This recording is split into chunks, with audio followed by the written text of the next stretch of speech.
It will be easy to swallow many politicians, expats, or Bahamians. In a nutshell, we as a people will have to make some hard decisions over the next few months and years for our people if we are to get this country out of the national crisis that we're in. There will have to be sacrifices, cancellations, and disappointments, considering the crisis we're in. Anyone that was expecting to get fat off the public's purse under this administration can take public notice now that friends, family, lovers, and cronies need not apply.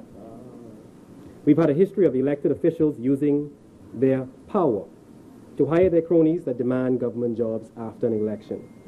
Those days are done.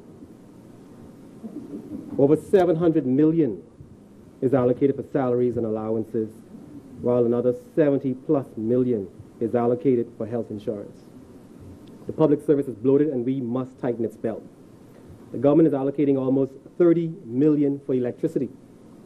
We must move to solar.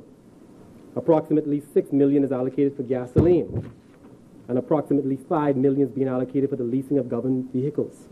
Again, we must move to hybrid-only purchases for government vehicles.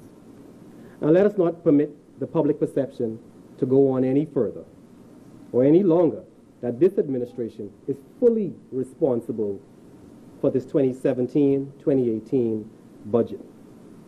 As suggested by the Honorable Senator Colby Davis, with elections on May 10th, the public ought to know that the budget process had long begun under the former administration, and that the incoming administration was left to shuffle things around in the days following to keep the country going, to trim some areas while looking for areas to implement some of its agenda. The previous administration went over budget by some $790 million. This administration is borrowing over $700 million. Lest we forget that the previous administration borrowed over $2 billion in their 5 years in office and took in another $1.1 billion from value-added tax. Over the last few weeks, even PLP supporters have been left with their mouths hanging open after learning of the expenditure of their party. Many who only got a shirt, grilled chicken, and a drink are shocked to the revelations that some got millions in contracts. I say no more. Madam President, I beg your indulgence for a few moments to give thanks firstly to an awesome God who spoke and inspired our people to get our country back on track and out of the hands of those that may have created more negative records and downgrades, through downgrades, mismanagement of our public funds than any other administration in the history of the Bahamas. I also wish to congratulate you on your ascent to the presidency of this august chamber. I am sure that the level of debate in this chamber under your guidance will be principled, momentous, and filled with a lot of good firsts for Bahamian politics and history. I also wish, Madam President, to congratulate the Honorable Senator Carl Bettel, Leader of Government Business in the Senate and Attorney General. Mr. Bettel is an honorable man with wise beyond his years, honest and a straight talker, in whom I am humbled and honored to call a Senate colleague. A second time around as Attorney General, but unfortunately has been appointed at a time when the people who are marching and chanting, they go into jail. To add some pressure to his pot, I sent the Honorable Senator and Attorney General a precedent a few weeks ago from the Caribbean Court of Justice that paved the way for the AG to commence court actions against former ministers of government. I see that ruling making its rounds on social media, in mainstream media, and even it made its way into the Prime Minister's contributions in the other place. But I say to the public, no amount of chanting and no amount of noise in the market will move this AG. If you want what we've chanted for, lay your complaints before the Office of the Director of Public Prosecutions with your facts and get on with it. Madam President, I would also like to publicly express my gratitude to the Prime Minister, the Honorable Dr. Hubert Alexander Minnis, for extending an invitation to a young activist and by extension civil society organizations to sit at the decision-making table. A man who they said had no chance of becoming PM.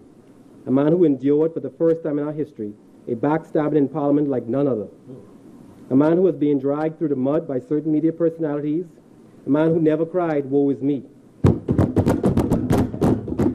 A man slow to anger, and a man that has been able to inspire the masses and in return has been mandated by the masses, not the media or opposition, but by the masses to take us forward, upward, onward together. A man I endorsed proudly on May 3rd because I understood the vision. A vision that is in line with mine and thousands of Bahamians that want our people to own the Bahamas, not just serve the people that visit here.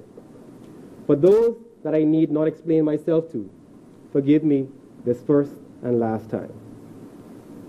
Let the record reflect that I stand or stood on my feet today, June 26, 2017, and declared that I am not an F&M senator. Rather, that I am a consultative senator, having been afforded this privilege by the Prime Minister after consultation with the Leader of the Opposition. My role here is to champion the many causes we marched for on Black Friday and Majority Rule Day 2017. While in this place, I shall not engage in insult, no matter how much they insult me. Rather, I shall offer insight. I shall seek the voice of God, advice of wise counsel, the views of the people that marched, and I shall speak my conscience with the only fear being my fear of God. Madam President, make no apology for inspiring the Bahamian people to stand up, speak up, and march on Black Friday 2016 or Majority Rule Day 2017. At the time, the PLP government had long lost the public's support, but there was nobody standing up to them. Nobody would dare defy the self-proclaimed untouchable among them. I saw nothing progressive, but I saw them being very liberal. I wish to say to those thousands of Bahamians that stood up and had the audacity to speak up for themselves and their own causes, that we have proven that the power of the people was, and from Black Friday on, will be greater than the people in power. I represent a generation that is paying attention, that is informed, technologically savvy, radical, brave, defiant, and with a low tolerance for misfeasance, corruption, arrogant, and disrespectful politicians. We can unsee the government no matter how many election year contracts they issue months, weeks, or days before an election. No matter how many cars they wrap with their candidates' faces, and no matter how many grill and chills they organize, nor how many tents they print with their candidate's name on them. We can unseat them and banish them for good. To this administration, I say the people have found their voice. Listen to us through this chair in the Senate rather than outside in the streets. We want fiscal prudence. We want ministers to be held accountable for their actions, crown land for Bahamians, immediate progress on the ease of doing business, shares in BTC and Alive, new sources of revenue that will pay down the national debt and lower the cost of living. There has been a paradigm shift, and that shift is to return power to the people. My fellow Bahamians, if you look at the composition of this chamber and the chamber below, it is obvious that we are not your traditional politicians.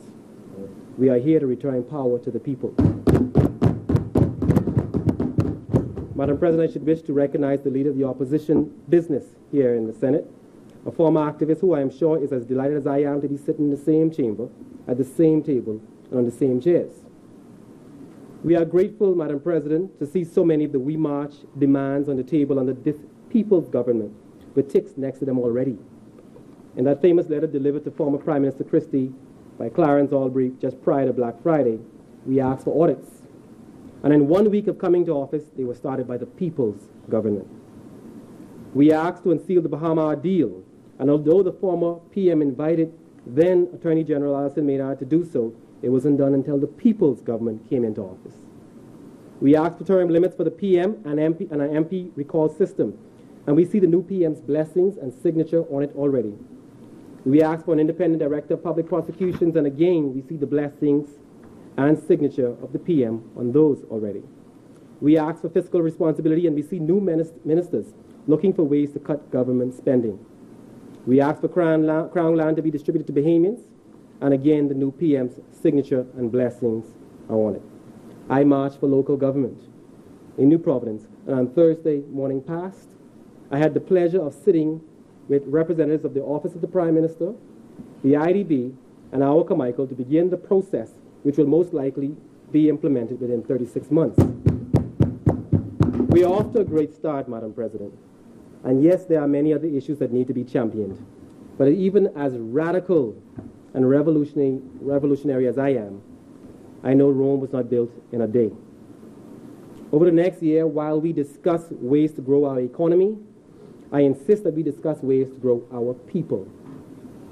The level of violence, the level of high school dropouts, the level of undereducated graduates leaving with certificates, the level of poverty, and the alarming number of young men in prison ought to be a warning to all of us that without growing our people, the economy will be held hostage by those very same people we have left behind. We cannot build the new Bahamas and leave thousands of our young people behind due to our deplorable public educational system. We must create avenues for them to create small businesses, and we must introduce community centers with adult learning classes post-haste. We must not repeat the last few years of dumbing down our people. Madam President, I beg your indulgence to publicly thank some very special heroes. When I first decided to launch We March, I consulted my priests, my parents, my wife, along with our Carmichael Community Initiative family. At every march, they stood by me, strategized with me, and I remember my mother being furious over a voice note prior to Black Friday from one particular individual that was seeking her vote, who said, I must have woken up on the wrong side of the bed, and no PLP will be caught dead at that march. I should like to thank them and that person that issued that voice note, because it fueled the people up even more. It inspired me to wake up on that side of the bed on May 3rd when I endorsed Prime Minister, and it inspired me to wake up on that side of the bed on May 10th when I voted for a better Bahamas. Madam President, I have always been backed by several organizations that represent tens of thousands of Bahamians. While I would love to list all of them, I appreciate the time does not permit, but I must mention a few, especially Peggy Williams, who was fired from a bank not far from here for supporting We March and endorsing then, at that time, Dr. Minnis to become the next Prime Minister. I have to recognize persons like Jason Ferguson, who lost endless contracts for standing with We March. I'd like to thank the IT genius, and I won't call his name, that was able to identify the administrators behind every malicious Facebook page and website and provide me with screen captures of the admins on those pages. To Andrew, Jeff, and the Commissioner of Police who provided protection for my family throughout this movement, Giselle Bailey, Estina Saunders, Patrina Koo-Farquharson, Leah Head Rigby, Yasmin Allen Scott, who provided wise counsel and insisted that I focus on the road ahead while they covered my back. I thank you.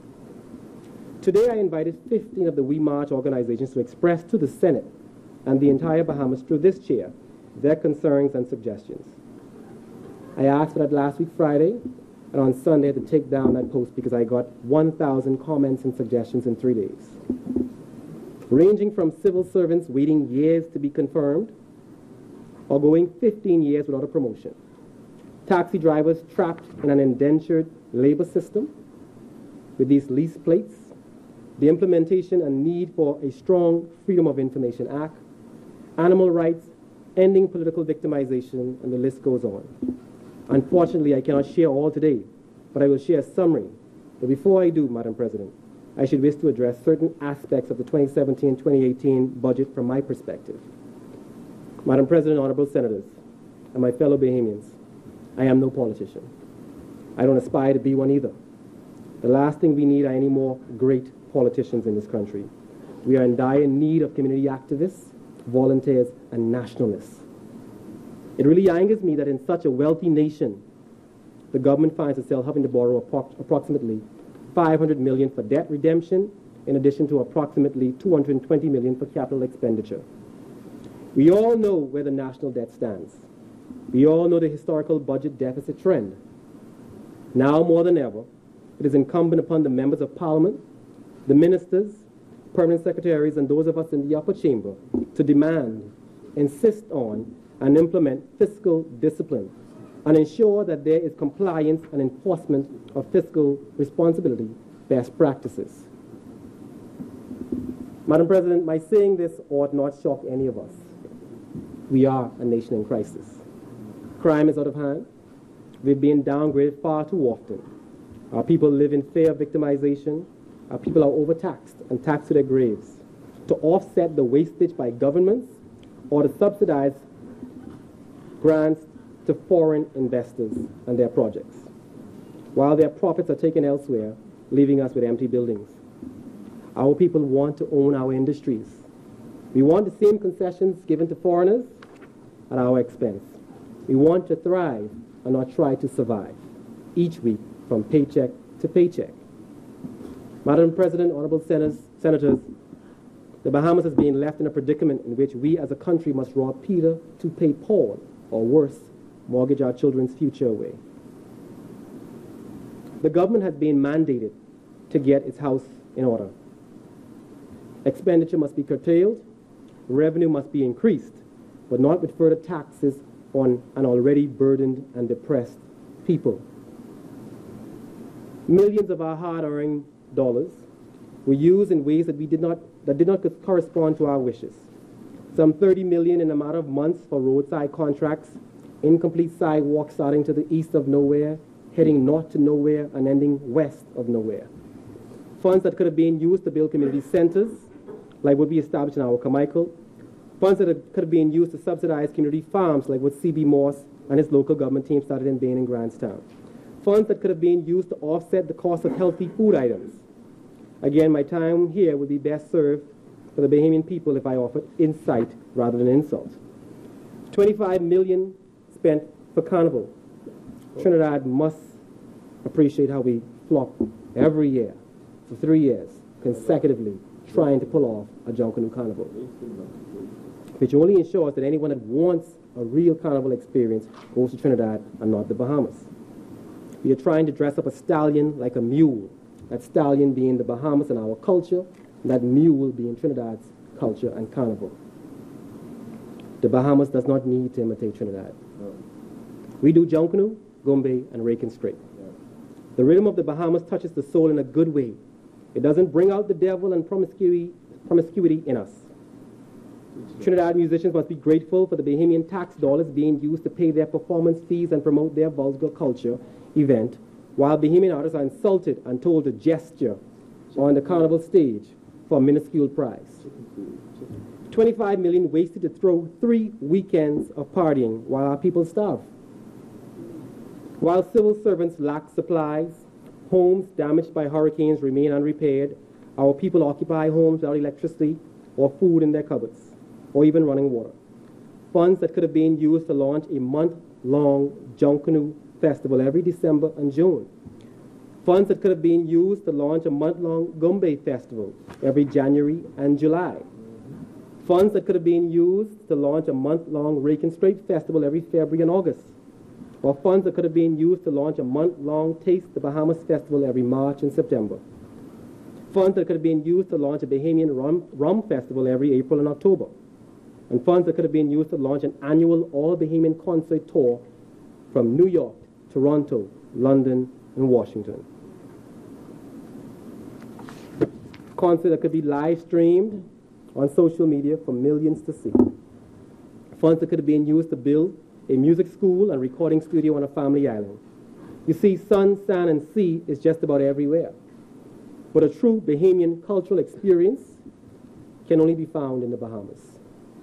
The problem is we haven't been promoting our culture effectively because we've settled for mega resorts and we've encouraged our students to graduate to get a hotel job and a Honda. It's time we tell our people no more mega resorts.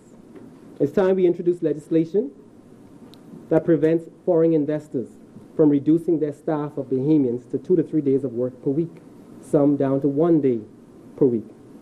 It's time to pass legislation and introduce policies that ensure that our people own the industry. Madam President, between Mrs. Kendany Campbell-Morse in the Ministry of Tourism and Jason Ferguson at JMF Productions, all of these ideas can be launched in a matter of months on a budget of $3 million per year, not $25 million over 3 years.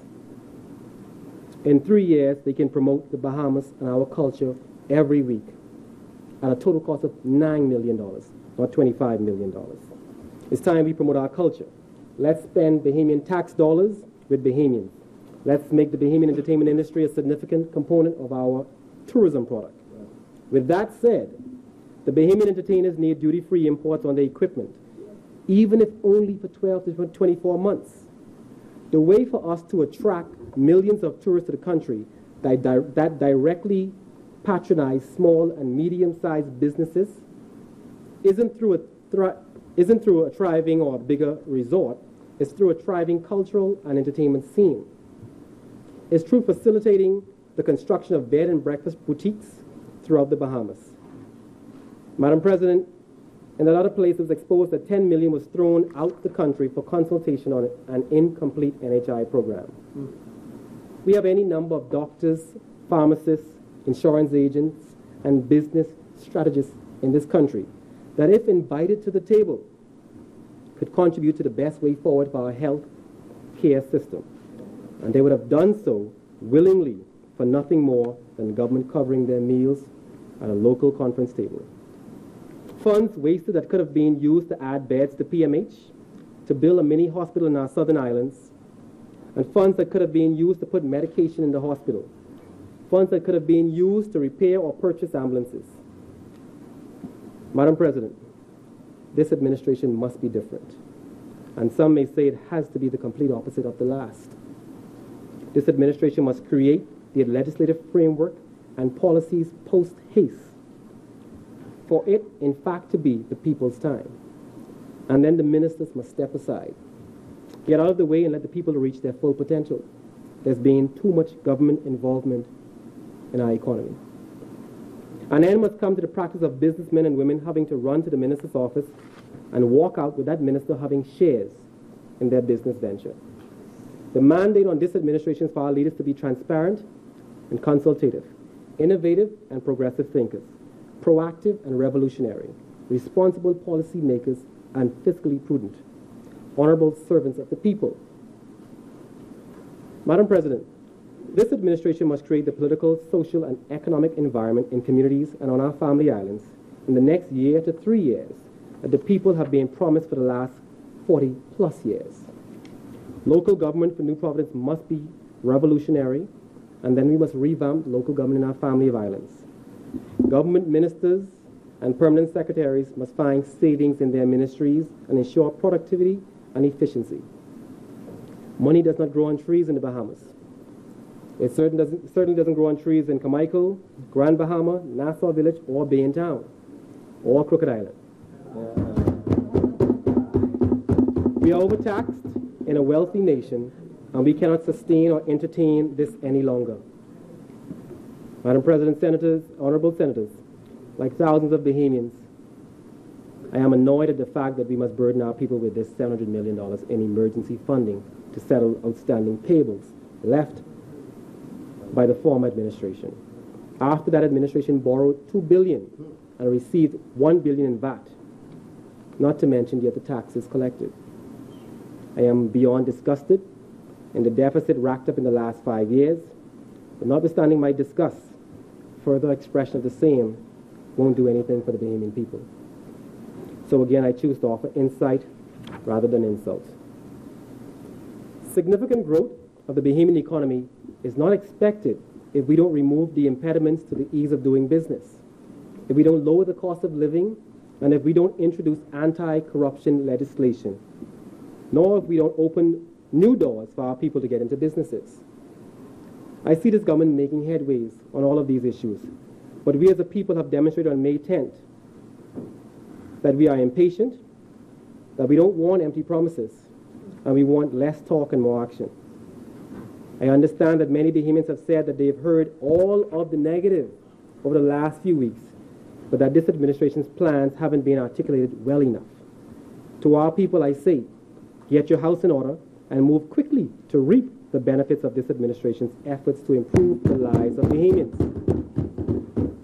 Make your application for Crown land in the family islands that have international flights coming to them or frequent flights from New Providence.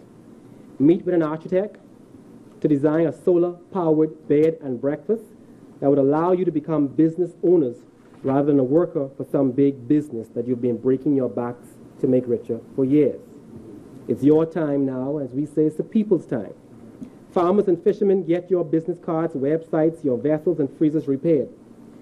Because these boutique resorts will have to purchase everything locally to receive concessions. BTC and Alive shares are going to be sold to Bahamian people. Revisit your plans for that summer vacation, that new car, and or that lavish Christmas spending that you've gotten your family accustomed to. This is a better investment that can pay for your family vacations from here on out. Young men, get your business plans prepared to launch your auto detailing and tire businesses, as duty has been slashed from 40% to 25%. Young people, I say to you, get your business plans prepared to launch your clothing stores and clothing lines. Duty has been reduced on clothing for children.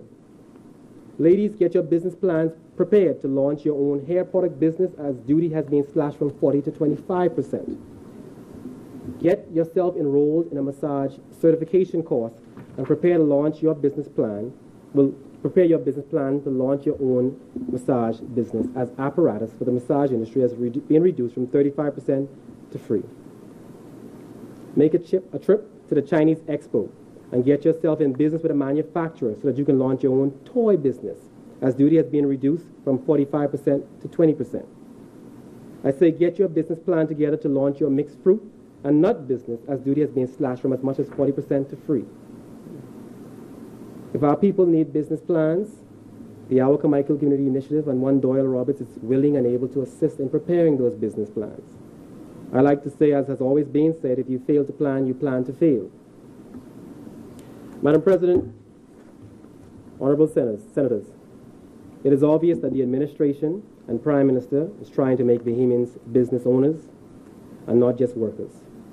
Obviously, the Prime Minister is trying to put money in the hands and pockets of ordinary Bahamians. With that in mind, I wish to now turn to some proposals on new revenue streams. Firstly, from my dad, the taxi driver from Inagua. Last week, Thursday evening, we traveled to Canada. And for every one of our family members, we had to obtain an ETA, which is an electronic travel authorization. The fee is $7. Canada averages 1 million visitors per month, paying $7 for an ETA. Canada would have increased its revenue by some $7 million per month, or $84 million for the year. These visas are applied for online, and the turnaround time is as short as a few hours to 3 to 4 days. It's time the Bahamas considers the same revenue stream, creating new income for our country. I'm told that we average 5 million tourists per year.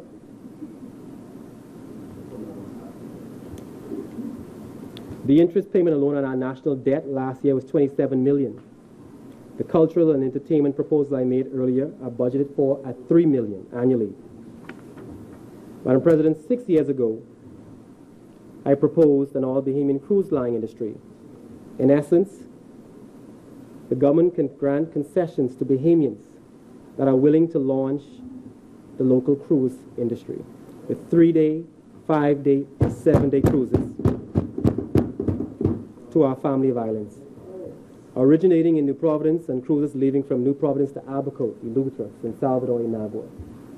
I researched and I traveled as far as the Cayman Islands to see if it was in fact necessary to build docks on these islands.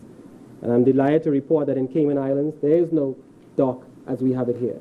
The cruise ships dock out in the ocean, and the locals ferry the persons into the land. The same can be done for our family of islands. I have also done the research, Madam President, and there are cruise lines. I posted one earlier today on my page, in which you can get a cruise line that carries 350 passengers for less than $2 million. These cruises would have to be given casino licenses to operate out at sea.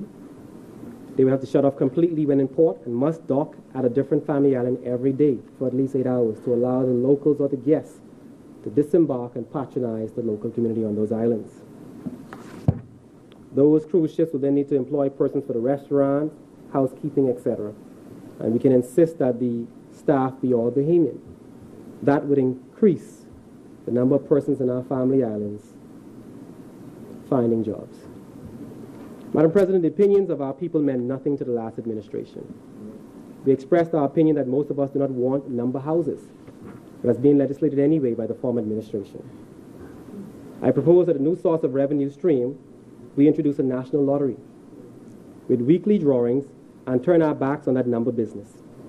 with a set limit of tickets that can be sold, not exceeding 25 tickets per week at a cost of $5, with the Lottery Commission retaining 40% of the ticket sales and 60% going to the pot each week. We'd increase government revenue from ticket sales alone by $50,000 per week, or $2.6 million per year, with the government then taxing winnings at the end at 40%. We'd reap on the back end as well. So if the jackpot was $75,000 this weekend, and Senator Colby Davis won, she'd receive $45,000, which is 60%, and the government would keep $30,000. The winnings would not be paid in a lump sum, but rather in increments of 8.3% every month for 12 months. So in essence, Senator Colby Davis would receive a check for $3,750 every month. From the $125,000 in ticket sales, the government takes... Thank you. From the $125,000 in ticket sales, from those 25,000 tickets sold each week at $5, 50,000 off the top will come. 50,000 at the top then comes out at the end, and the government will collect another 30,000 at the end. Each week, the government stands to increase its revenue by $80,000. This new revenue stream would bring in an additional $4.1 million annually. And these funds could be allocated to local government and community development or provide tablets for our school students. Madam President, we march for Crown land. And we march for it to be distributed to Bahamians. And we are delighted to hear the PM say that Crown land will be distributed to Bahamians for projects like bed and breakfast boutiques. I would propose that the government go a step further and identify 10,000 acres in at least 10 family islands that could be leased to Bahamians for a 25-year period at $2,500 per acre per year. Zoned for multifamily, farming, or commercial, this would increase government revenue every year for the next 25 years by $25 million. Funds that could be used to pay down our national debt, promote Bahamian culture and entertainment events on these islands, and to assist with local government initiatives. These new Bahamian developers will then need to apply for building permits, hire contractors, purchase building supplies, start farms, and I would love to see grouper farms, salmon farms, conch farms, shrimp farms, etc. throughout our family of islands, in addition to a packaging center. These persons who construct bed and breakfast would have to buy Bahamian, and every one would be restricted to going solar and building eco-friendly structures. Government expenditure would decrease and revenue would increase exponentially. Madam President, Vegas, as we all know, is in a desert, yet millions of tourists flock to it every year for the entertainment and gaming. It's time the Bahamas, that has more to offer than just heat and lights, move to the top of the chart for destinations providing tourists with great memories and entertainment. It's time we promote only our culture and quadruple our entertainment attractions. We should focus on areas like Clifton, Montague, Bay Street, Fort Charlotte, and Potters Key in New Providence alone, with weekly cultural entertainment activities for locals and tourists. There should be huts or gazebos on Jaws Beach, Montague, or Western Esplanade, with beach wardens with drones, lifeguards, live band, Bahamian food stalls, and CCTV. Madam President, it's also time we consider taboo industries like medical marijuana, while at the same time squash convictions for first-time offenders found in possession of small quantities of marijuana. We must educate our people on addictions while at the same time give them another chance at life after smoking a joint. If their convictions are quashed, we have an increase in the number of persons that can join the workforce. If they can work, they can contribute to the economy and society in a positive way. Madam President, there are also some recurrent expenditure items that need not return in the budget in this modern era. One being the consulate offices, which ought to be a thing of the past with all the technology at our disposal for instant communication. The government would realize savings in the millions for the Bahamas if they seek out suitable Bahamians living and working in the UK, Canada, the US, or China, and appoint them as honorary consuls. The money allocated for these high commissions, ambassadors, and consular offices can be better spent in this technological era. Madam President, it's also time to have the conversation that will cause this country to progress. One of these conversations is that of immigration and its effect on our economy. The conversation includes giving consideration to reducing the number of work permits by 2020 and includes giving consideration to regularizing persons born in the Bahamas by 2020, not in an election year. Thousands of dollars leave this country every day via money transfers for family members of non-Bahamians. That's money not spent in our stores that would in turn cause Bahamian businesses to expand and hire more Bahamians, or even reduce the cost of items, thus lowering the cost of living for Bahamians. Another concern is that we are allowing a resentment for the Bahamas to fester among those persons born in the Bahamas. Madam President, honorable senators, I should wish to return to those remarked concerns I mentioned earlier.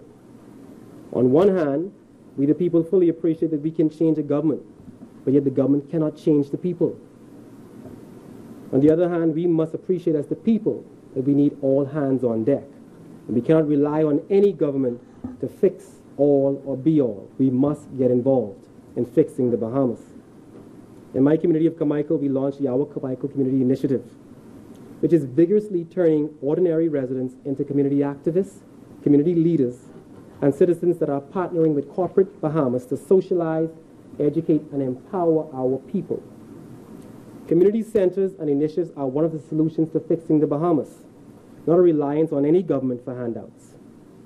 I should wish to see more initiatives like Our Carmichael budgeted for in every district and island by the time we debate the 2018-2019 budget. The government can't do everything, and it must take notice and appreciate that there are groups in existence already that can address a lot of the issues in this country if we had the ears of the policy and decision makers. At this very moment, Our Carmichael has a template, and it has 3 summer schools up and running right now along Carmichael.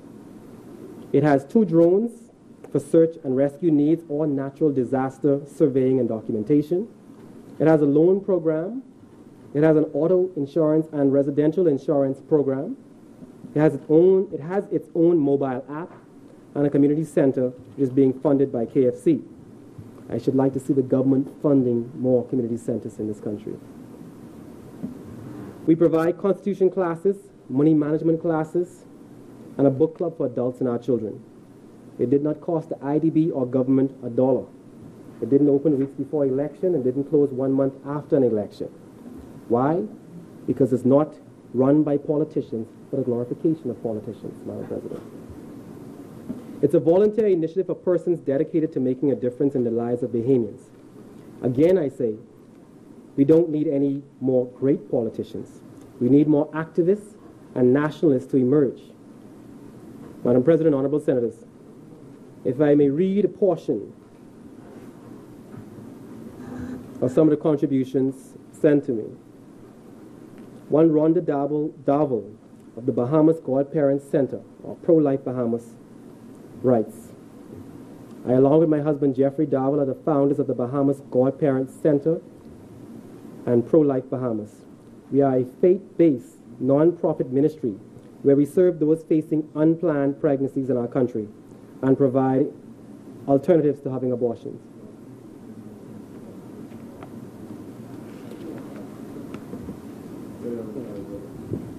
In addition, Madam President, one Sean Ingram, the CEO of the One Eleuthera Foundation, points out to me that Eleuthera faces a series of compounding critical issues related to its future social economic growth that are arguably shared by many of our neighboring family islands.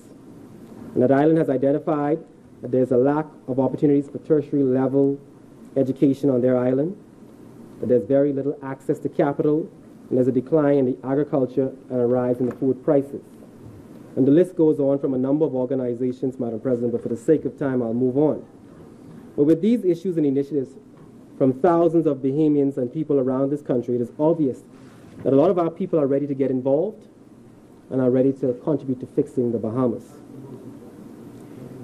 We need government to approve foundations and associations quickly, to grant concessions to our people that are trying to help fix the Bahamas, and then the government must again get out of the way, so that the activists and nationalists can get on with fixing the country from the bottom up. Madam President, honorable senators, There will always be those that choose insult over insight. And the people are paying attention now more than ever. I will see them as those that are not progressive at all. Rather, their allegiance to party and playing politics will expose them. We, those of us here in this place, on both sides, that truly love this country, must always choose to offer insight rather than insult. Many of our people do not care for eloquent speeches and fancy suits. We care more to thrive than merely survive from paycheck to paycheck. We want to improve our quality of life, and we want to improve our resumes. We don't want to depend on government ministers for jobs and contracts. If this government respects and cares for our people, it must make policy decisions that allow us, the masses, to make the decisions in our communities and country. It must introduce progressive and innovative legislation, then get out of the way. It must introduce local government along the lines proposed by the Yahweh Carmichael Community Initiative. In a nutshell, we propose dividing New Providence into 5 districts. The heritage city of New Providence stretching from the downtown area to the east-west highway, and then a northeast, southeast, a northwest, and a southwest district. Each district then having a mayor that heads the council, and then an administrative branch headed by a city manager. District councils that can collect revenue, whether it be via the real property tax and retain 20%, forwarding on 80% to central government. A district that can have a district court and district police that can enforce environmental laws, traffic violations in their community, and allow the people in the community to make the decisions in the community that affect them. The districts can operate community centers to socialize, educate, and empower our people and our residents, and it can be launched prior to 2022. Madam President, I share in the blame for the state our country is in. I am now 37 years old, and I didn't do anything until I was in my 30s to raise the awareness of our people, to encourage them to stand up, speak up, and demand better. And for that, I'm sorry. At the same time, Madam President, there are thousands of Bahamians just like me that sat down for years and that are still sitting down, not contributing. And I call on all of those persons around this country to step forward, step up, speak up. We cannot sit idly by any longer. We need all hands on deck. Many of us have been shopping abroad. We've been sending our children abroad. And we've taken millions of dollars out of this country's economy every week and every year. It's time that we love the Bahamas more than we love American cities and fashion. It's time that we love the Bahamas more than we love European cars, Caribbean music, Cuban cigars, and Colombian coffee. It's time we stand up to corruption, and it's time we stop living in mediocrity. We must each do our part and pledge to excel, or else we will destroy our country for the benefit of another. It's time to tighten our belts, to make some sacrifices, to have a reality check, and to step up to the plate to fix the Bahamas. Again, with the greatest respect to my honorable colleagues, I will not sit here and bang on the table in support of insults while my people are over the hill suffering. I will gladly bang my hand on this table for insight. And I will gladly support any initiative and any idea that seeks to improve the lives of our Bahamians. Insight that will improve the lives in the short term and long term of our people.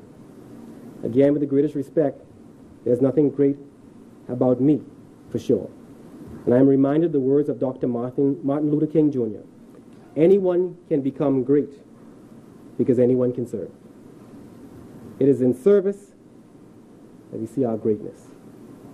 Let us not aspire to be great politicians, and let us not glorify politicians ever again in this country.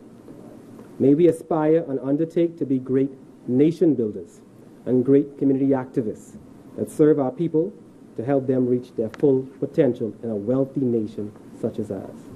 Madam President. As many.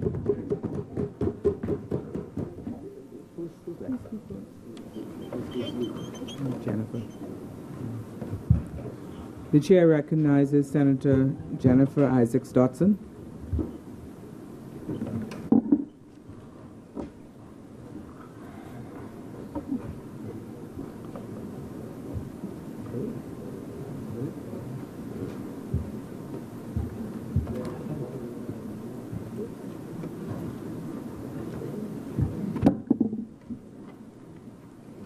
Madam President, I stand here today honored to be able to address the 2017-2018 budget of the Commonwealth of the Bahamas. I wish to thank God for allowing me to be placed in such a place at such a time. I also wish to thank the leader of the Free National Movement, the Honorable Dr. Hubert Minnis, for appointing me as one of the consultative senators and ensuring that labor, the most important commodity in our country, has a voice at the table. Of course, I would not be here today if it was not for my family and their support. Namely, I stand here today on the shoulders of my heroes, my grandfather, Prince Ferguson, my mother, Mary Eugene Ferguson Blyden, a proud product of Black Point Exoma, my father, Edward Ned Isaacs, and his youngest brother, the Honorable Kendall George Lamont Isaacs, former leader of the Free National Movement, who was my role model and acted as my father really lived in Arthurstown, Cat Island, when I was growing up. My sisters, Marilyn Ramming, Judy Wood, Alma Tinker, Julia Pierre, Margaret Isaacs, brothers, Godwin Blyden, deceased, Charles, Edward, and Sidney Isaacs, Andrew and Tony Coakley, and Sean Blyden. Of course, the apple of my eye is my one son, James Clark, my daughter-in-law, Chanel Wilson Clark, and my three incredible grandsons, Jamero, Justice, and Jacob, who keep me on my toes. Madam President, the F&M government has pledged to the citizens of the Bahamas that this 2017-18 budget is founded on the principles of strong leadership, ethical government, solid transparency and accountability, and firm and prudent fiscal management. Further, it states, our vision is driven, in the words of the manifesto, by the fundamental truth that the country will succeed if our people succeed. I stand here today, a product of Gibbs Corner off East Street. My mother, a maid and waitress, worked 2 jobs to raise her 8 children, to ensure that we all received a quality education and were able to provide for ourselves and our families. Yes, my upbringing has taught me the value of family, morals, standards, integrity, and the need to be prudent in my finances. I am blessed to be able to stand here today to examine 4 areas for which I have expertise, namely health, education, sports, and labor. You may ask what makes Senator the Honorable Jennifer Isaacs Dotson able to speak on these 4 areas. And the Bible says in Ecclesiastes 3, the King James Version, verse 1, which states, "To everything there is a season and a time to every purpose under the heaven." Madam President, for the laypersons in our communities who are not accountants, I find it helpful and appreciate that all the allocations, all the numbers point to the tangible support for the plan of the government to put its money, so to speak, where their goals are. Some of the important goals of a government budget are as follows: the allocation and reallocation of resources, where government allocate resources to support both the financial resources and the human resource of the country by giving tax concessions or subsidies or by directly producing goods. Reduce inequalities in income and wealth through its budgetary policy. Government has the responsibility to determine the impact, the dispersal of income by imposing taxes on the rich and or spending more on the welfare of the poor.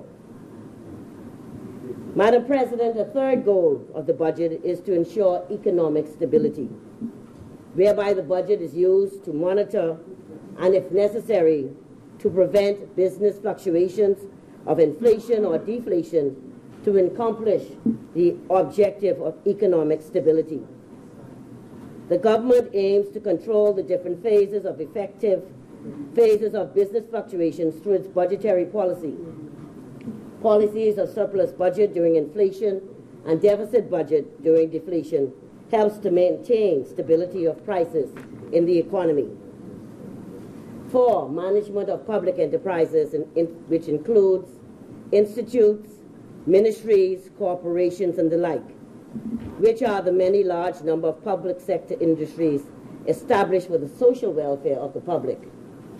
Madam President, the budget is prepared with the objective of making various requirements for managing such and providing those in need with financial help. In a very real way, Madam President, a goal has to be economic growth. The growth rate of any country depends on the rate of savings and investment.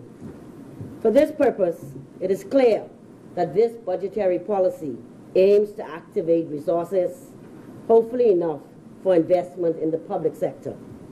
The government in the budget makes various requirements in the budget to raise the overall rate of savings and investments in the economy. And while there may be many more, Madam President, for purposes of this debate, the last goal I will identify for this budget is the reduction of regional disparities. Our nation clearly has some discrepancies, and the government budget aims to reduce those disparities through balancing its taxation and expenditure policy with the needs of those citizens in need in our lesser developed regions. Madam President, the government prepares the budget in order to deal with these 6 areas and to achieve at the end of the day a budget that is balanced and one that reduces the deficit while meeting the needs of the citizens. In order to do this, the government must be able to achieve these key goals. What is clearly important is for the citizens of the Bahamas to listen, to study, and closely look at the government proposals. These debates at the end and must decide at the end of the day, is this budget balanced? And does it reduce the deficit? And does it meet the needs of the citizens of this great country of ours? But you know, I cannot think of any government that has ever had a balanced budget. But surely, with the expertise in this government, I am sure we will get there.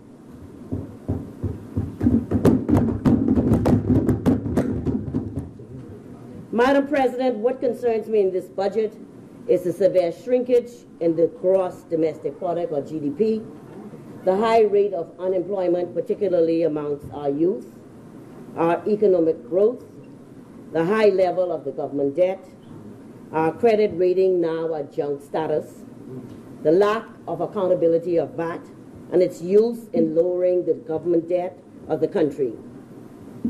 Bahamians, this should be very alarming to all of you, as this is our country and our money.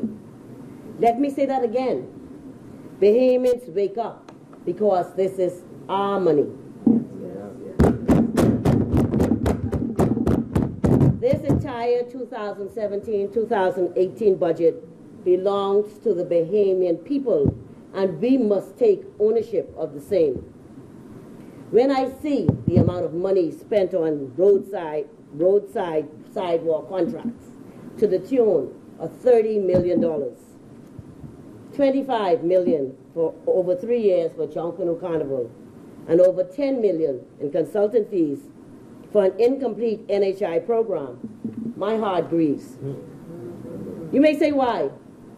My heart grieves as I think of the mothers, the fathers, the women, the men, and young people out there who do not have a job, can't feed their children, had to take their children out of private school, fathers who can't find a job, can't provide food for their family, or pay basic bills such as light, water, telephone, children who have to work to help their parents at the food store, the gas station, losing critical time to study or do homework, or simply enjoy being a child.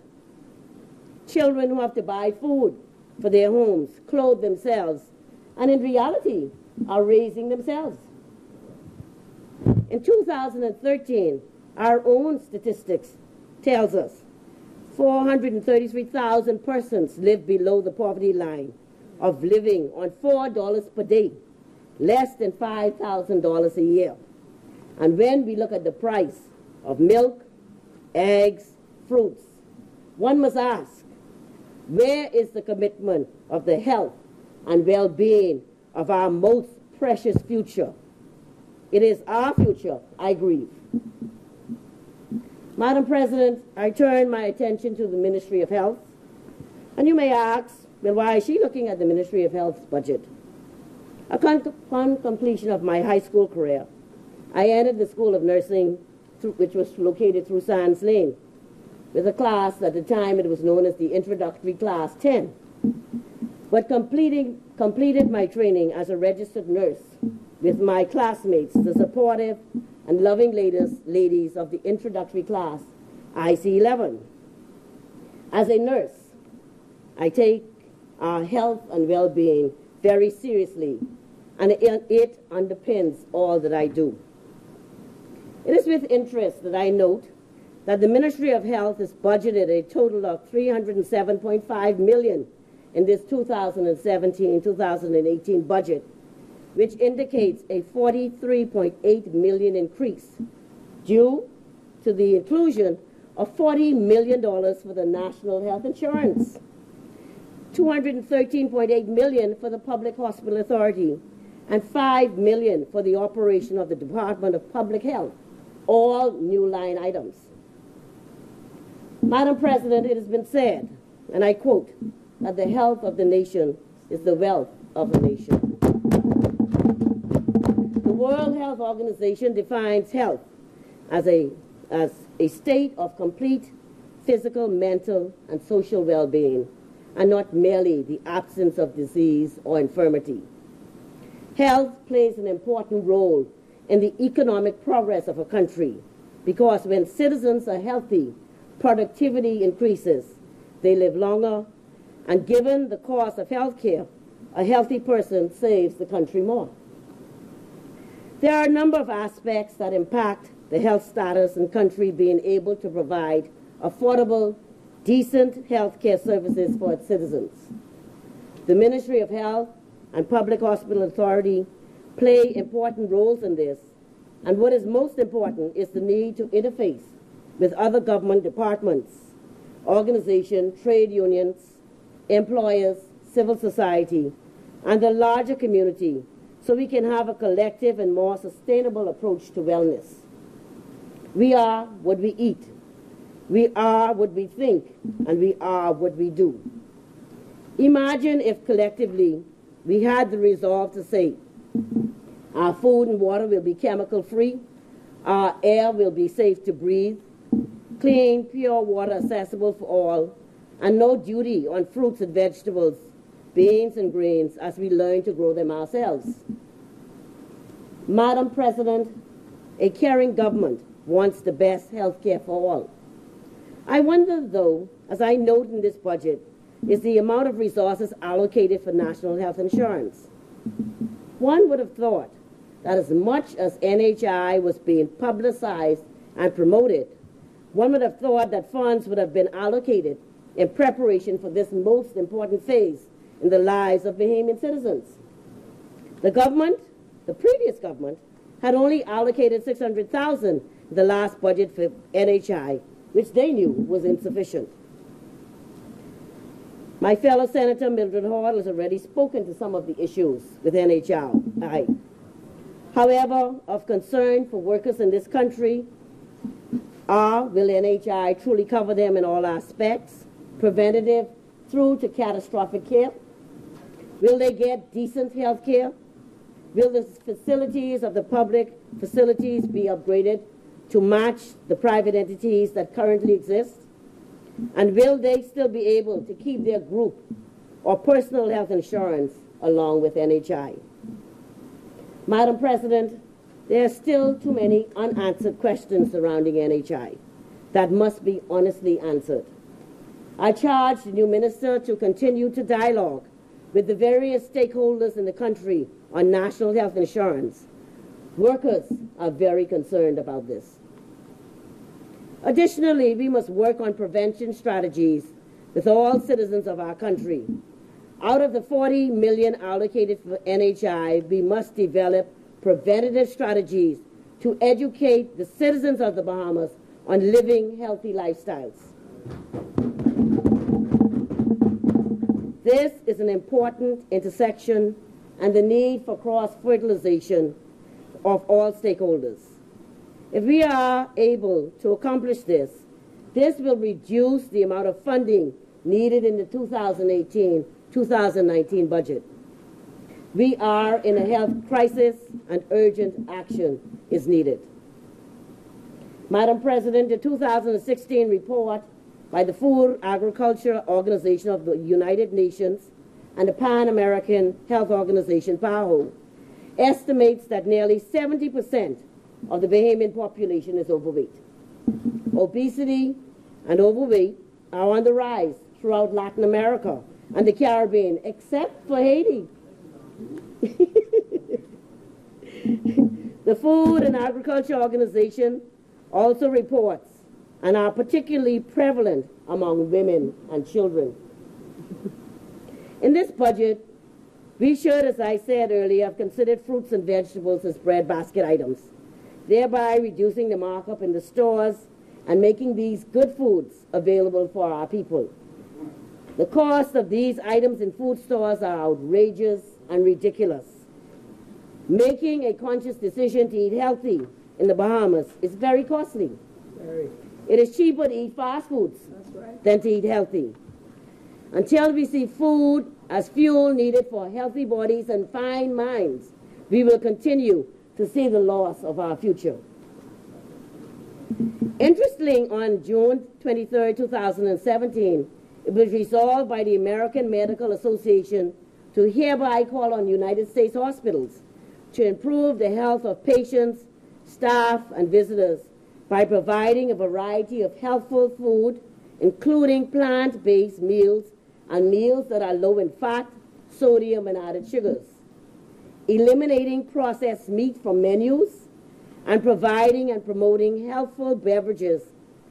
And it was also resolved that our American Medical Association requests that the federal government support Supplemental Nutrition Assistance Program, or SNAP, initiatives to incentivize healthful foods and disincentivize or eliminate unhealthful foods, and harmonize SNAP food offerings with those of special supplemental nutrition programs for women, infants, and children, or what you would know as WIC. This is definitely something for our medical association to think about, and all Bahamians, as we need to be living healthier lifestyles that includes exercise, diet, drinking and smoking in moderation, managing stress, and getting adequate sleep. I am sure we can change this, Madam President, and we need to put our money where our mouth is in this regard.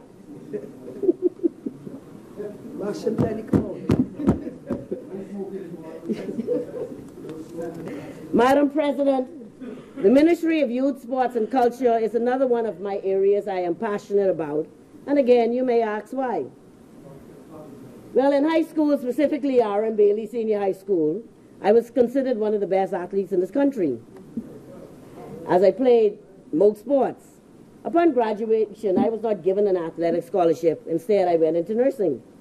However, upon completing nursing, I was later offered a volleyball and softball athletic scholarship to attend St. Augustine's College Nye University in Raleigh, North Carolina. With the assistance of my family, I went and attained a bachelor's degree in health and physical education. I've also had the pleasure of representing my country on 3 national teams, namely netball, softball, and volleyball.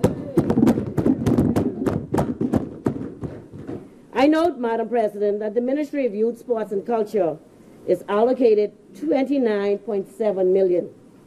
The majority of their budget go to youth organizations, cultural events, national festivals, and all of the sporting federations, etc., get the majority of the ministry's allocation, or $21.7 million.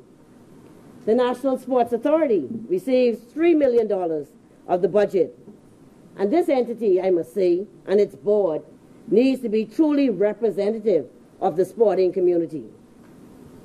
I must say that the work of this ministry is undervalued and underappreciated in our country and has been for a long time. Sports and the values that it instills in our youth is one of the best answers to the crime problem. But because we see it as just games or play, it is considered to be trivial.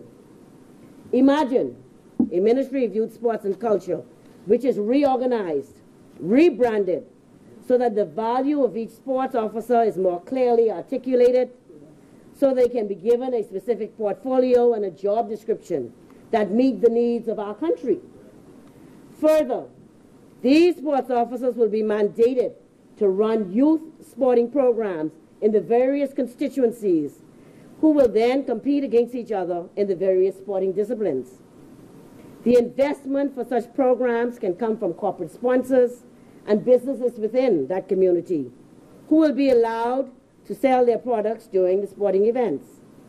The funding from private-public partnerships will provide equipment, uniforms, assist in upgrading facilities, etc., and can also provide a stipend for persons within the community who need to build and help with these programs.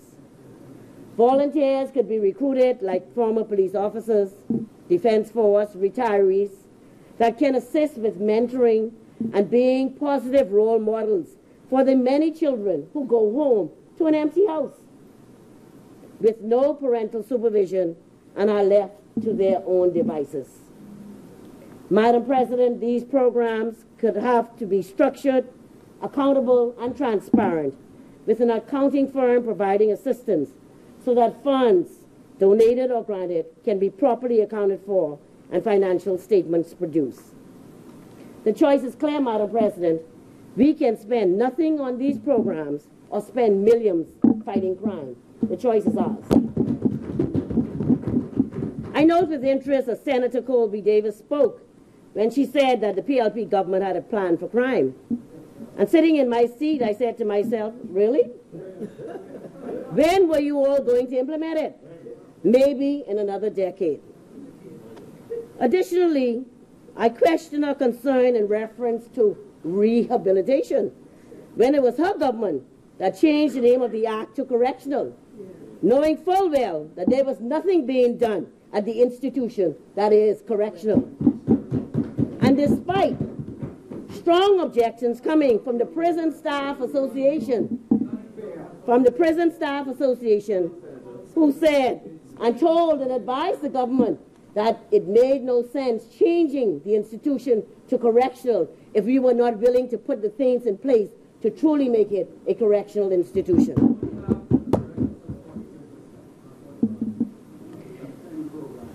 The youth of our country involvement in sports builds good character and social development skills in children. It is through sports that someone like me from Gibbs Corner off East Street can stand here today as a senator, because sports provided me with the foundation to be a nurse, an educator, a trade unionist, or any other profession that I decide to pursue. Further, I encourage this government to look at finding the funding to implement a meaningful mandatory youth service, as I see line items in the budget for a number of civic organizations, namely the Girl Guides, Boys Brigade, Boy Scouts. Yet many valuable others are not identified, even though I'm sure they receive funding. Our youth must be invited and engaged to become a part of these organizations, because it is in these organizations that young people truly develop integrity, character, caring, and a servant attitude. We must also develop a national sports development plan, and in conjunction with the Ministry of Tourism, truly promote sports tourism. There is money that can be generated through sports that the Bahamas has not fully or truly even explored. The time to do this is now, as we need to increase our revenue. All sports must be treated as equals in the budget, and all are entitled to use national venues, in particular for those federations preparing national teams and those federations that have a mini or junior development program for their sport. Also, the athlete government subvention, or what we call the elite athlete government subvention, must be standardized and applied to all athletes across all sports. Of interest, I note that the new baseball stadium was finally started, but work has come to a complete halt. Madam President, I would like to know what is happening with the baseball stadium at this point of the construction. I say to the new Minister of Youth, Sports and Culture to examine this as an area that should be a priority. When we look at the sport of baseball and we see the many players who played professional baseball and look at our facilities, we should hold our heads in shame. Imagine if we had facilities, particularly for senior baseball, the amount of players we would be producing and those who would be signing professional contracts. A new softball stadium is also greatly needed, as well as modern facilities in our family islands for various sports.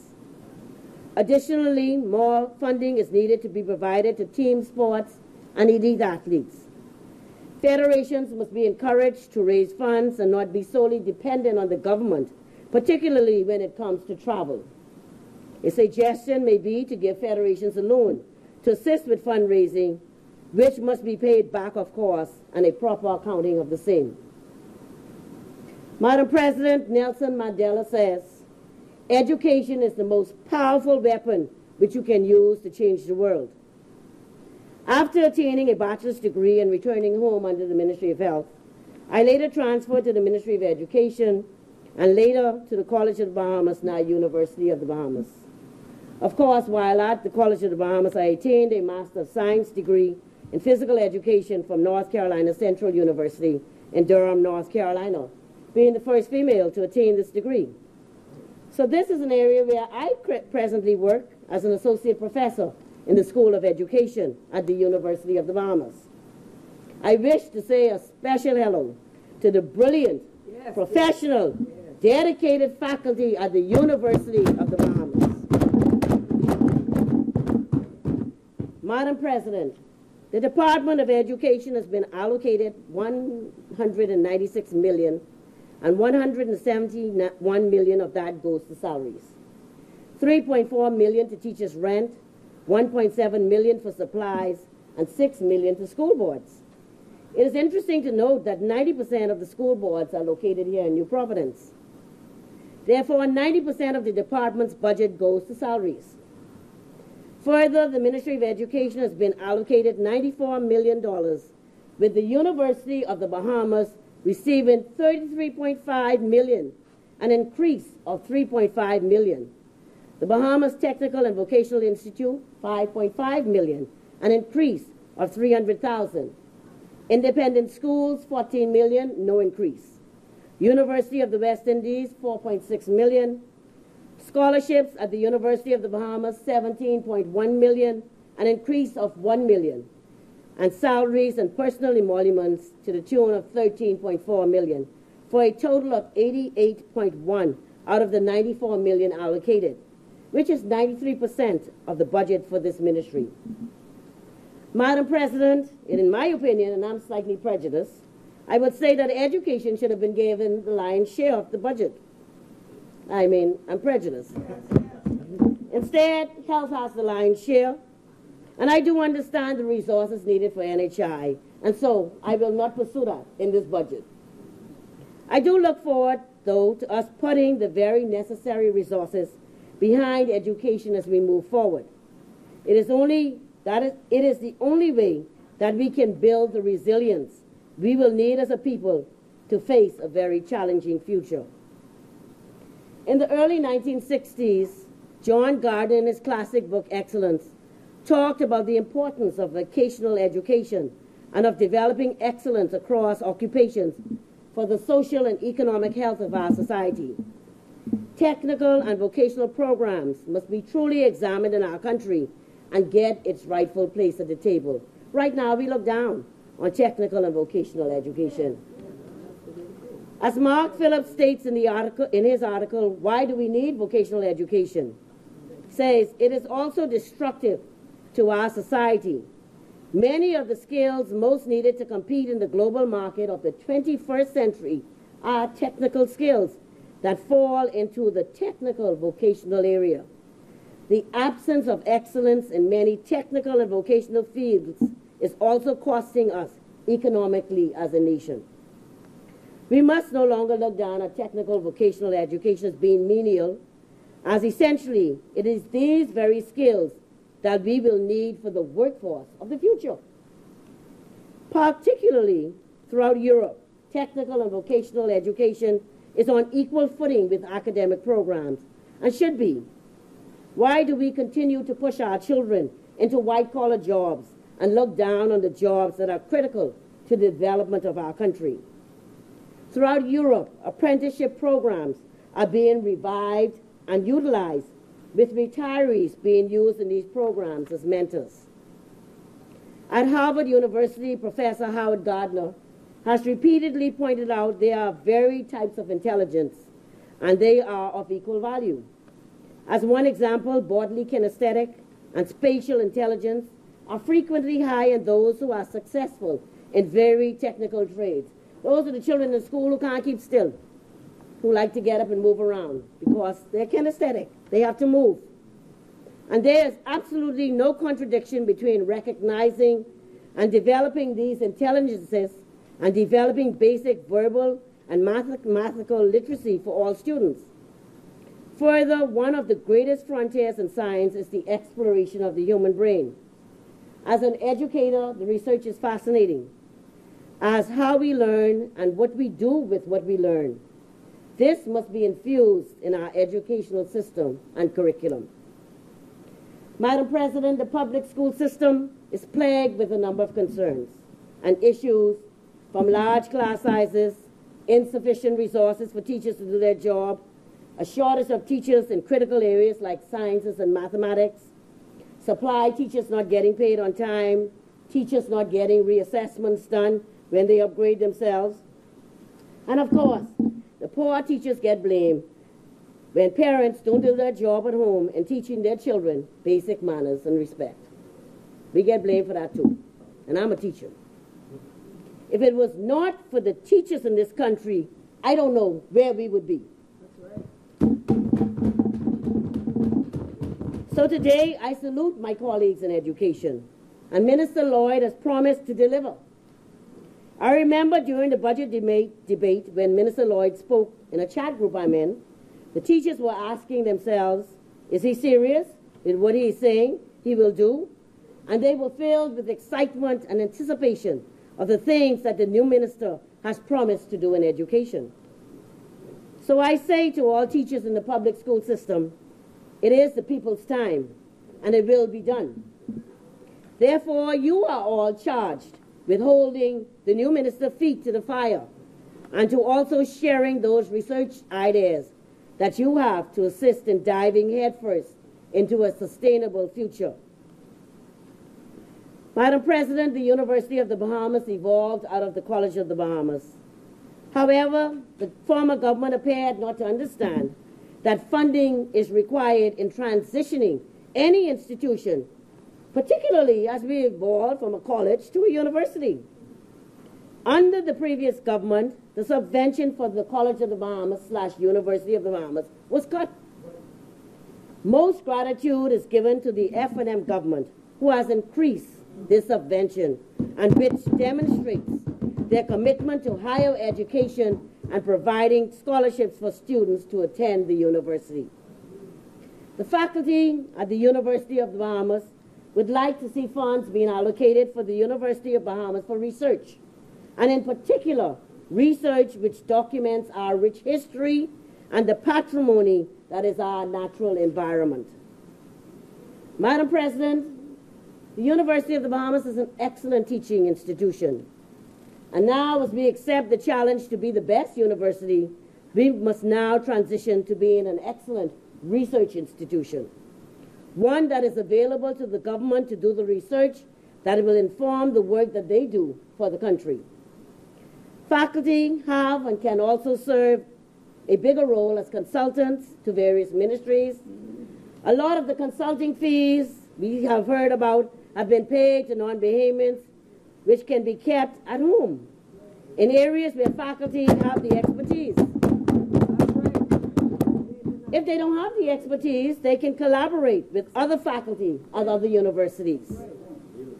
We can also engage and provide opportunities for faculty to participate in study and work abroad programs. The work that we do at the university is grounded in teaching, research, and scholarship. Further, in somewhat a matter of urgency, Madam President, the University of the Bahamas bill must be amended, as there are discriminatory clauses in it, and several other key areas of it must be amended. Another suggestion was also made that we can offer the University of the Bahamas the same concessions that we give to investors or developers of mega resorts by including the University of the Bahamas on the heads of agreements that are signed and having investors provide scholarships for Bahamians to attend the University of the Bahamas, which can prevent the brain drain by us sending all of our students away. We must recruit and hire Bahamians to come home to work and develop the only university that we have. Yes, we have to meet accreditation standards, and as we do, we must remember our role as one of national development, and if necessary, recruit Bahamians with master's degrees and encourage them to later pursue PhD degrees. What is the implications if we don't do that? We will have a university that has no Bahamians working it. We will have the current university with no Bahamians. Madam President, our government must realize that as you increase scholarship and enrollment, you must also improve the infrastructure of the university, the buildings, the mold, the electrical, the water. As we all know, presently where we are located is the old government high school, which has been in existence forever. So working conditions, salaries, and benefits of all of the employees of the university. This is critical. As the Prime Minister, the Honorable Hubert Minister, said, he will make a university education free for all Bahamians.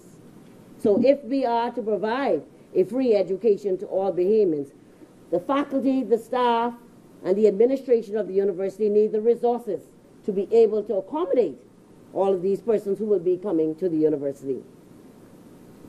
Madam President, the Universal Declaration of Human Rights, 1948, states in Article 1 that all humans are born free and equal in dignity and rights.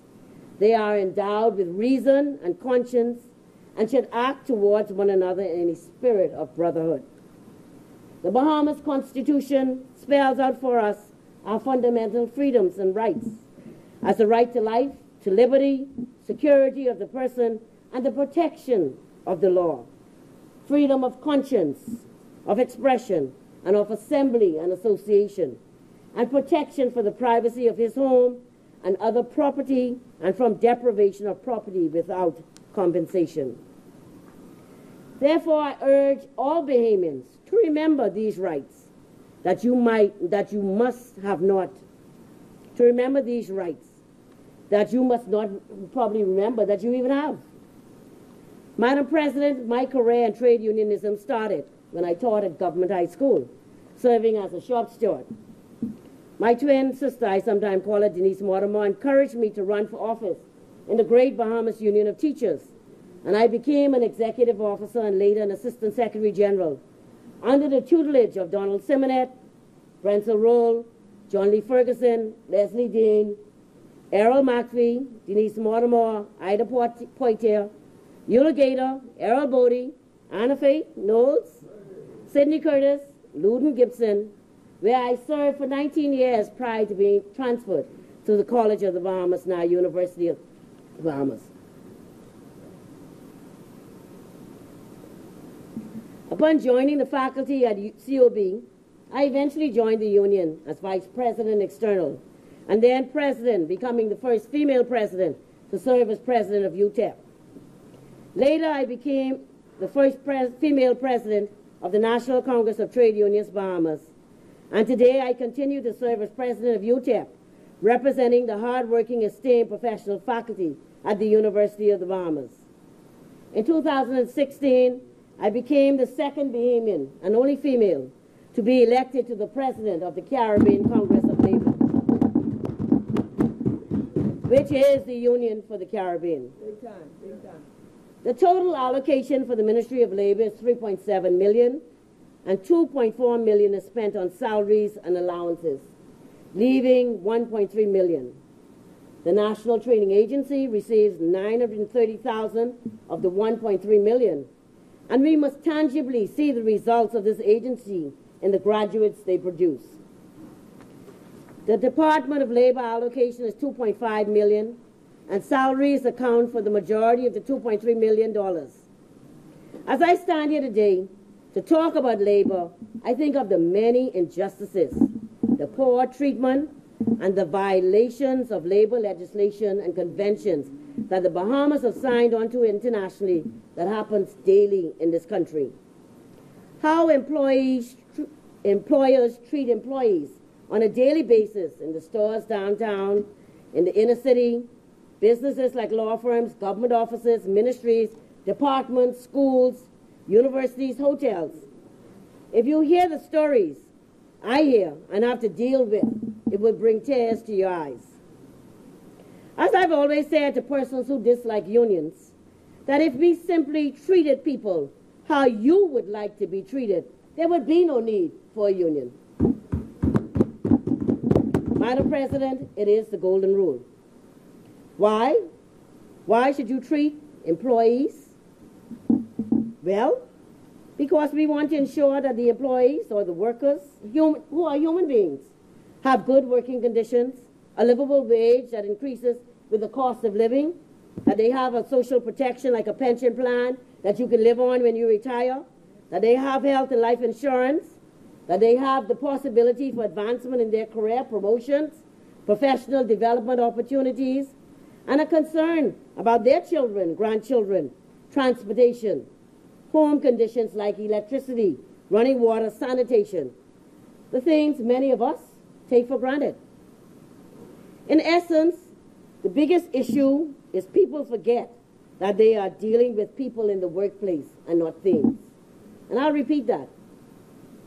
The biggest issue is people forget that they are dealing with people in the workplace and not things. It is also good business. Happy employees are more productive employees. So if you want me to be more productive, then you should make me comfortable in my surroundings. Madam President, in order to have good industrial relations, you must allow social dialogue to happen in the workplace, where we can sit down and talk about work and all of the things mentioned above and come up with ways to resolve our differences. The reality, Madam President, is this is not happening in the Bahamas in the 21st century in 2017. The Department of Labor has a skills bank where all Bahamians need to register so that their skill sets are registered. So when non-Bahamians apply for jobs, the Department of Labor can be saved. We have 10 Bahamians with these skills. I therefore say to all Bahamians, including those who have jobs, that you need to go to the Department of Labor and register with the Department of Labor so that your information can be in their data bank. Therefore, the Minister of Labor, my good friend, Senator the Honorable Dion Folks, will have his hands full with a myriad of issues that will come up in the workplace and nationally. However, through his baby TRIFOR, which he established in 2000 and resurrected in 2007, and which has evolved now into the National Tripartite Council Bill, this National Tripartite Council Bill has set the stage for national dialogue. However, at the level of the workplace, that spirit has not yet been engendered. Where is the money for education and training that must take place for this to happen? Labor in this country is responsible for our national development and independence. Yet it is seen as an annoyance, and unionists as troublemakers for speaking up and standing up for those who have no voice and sometimes no hope. The International Covenant on Economic, Social, and Cultural Rights, signed by the Bahamas on December 2008, gives all Bahamians the right to labor, to strike, to social security, including social insurance, an adequate standard of living, to food, water, housing, clothing, health, free education, and to participate in cultural life and to enjoy family life. The Bahamas has signed on to a number of core conventions through the International Labour Organization, and these standards are legal instruments drawn up by the ILO constituents and setting out basic principles and rights at work. These conventions are legally binding international treaties that may be ratified by member states. As we see the world of work changing, it is critical that the Ministry of Labour be strengthened and given more teeth to deal with the many labour issues in this country. Madam President, we signed a Decent Work Country program in 2008 under the very same Senator, the Honourable Dion Folks, and was the first Caribbean country to do so. However, many of the strategies in that document have yet to be met, and a serious review of the same is needed, Minister. The trade union movement is experiencing many issues in the workplace.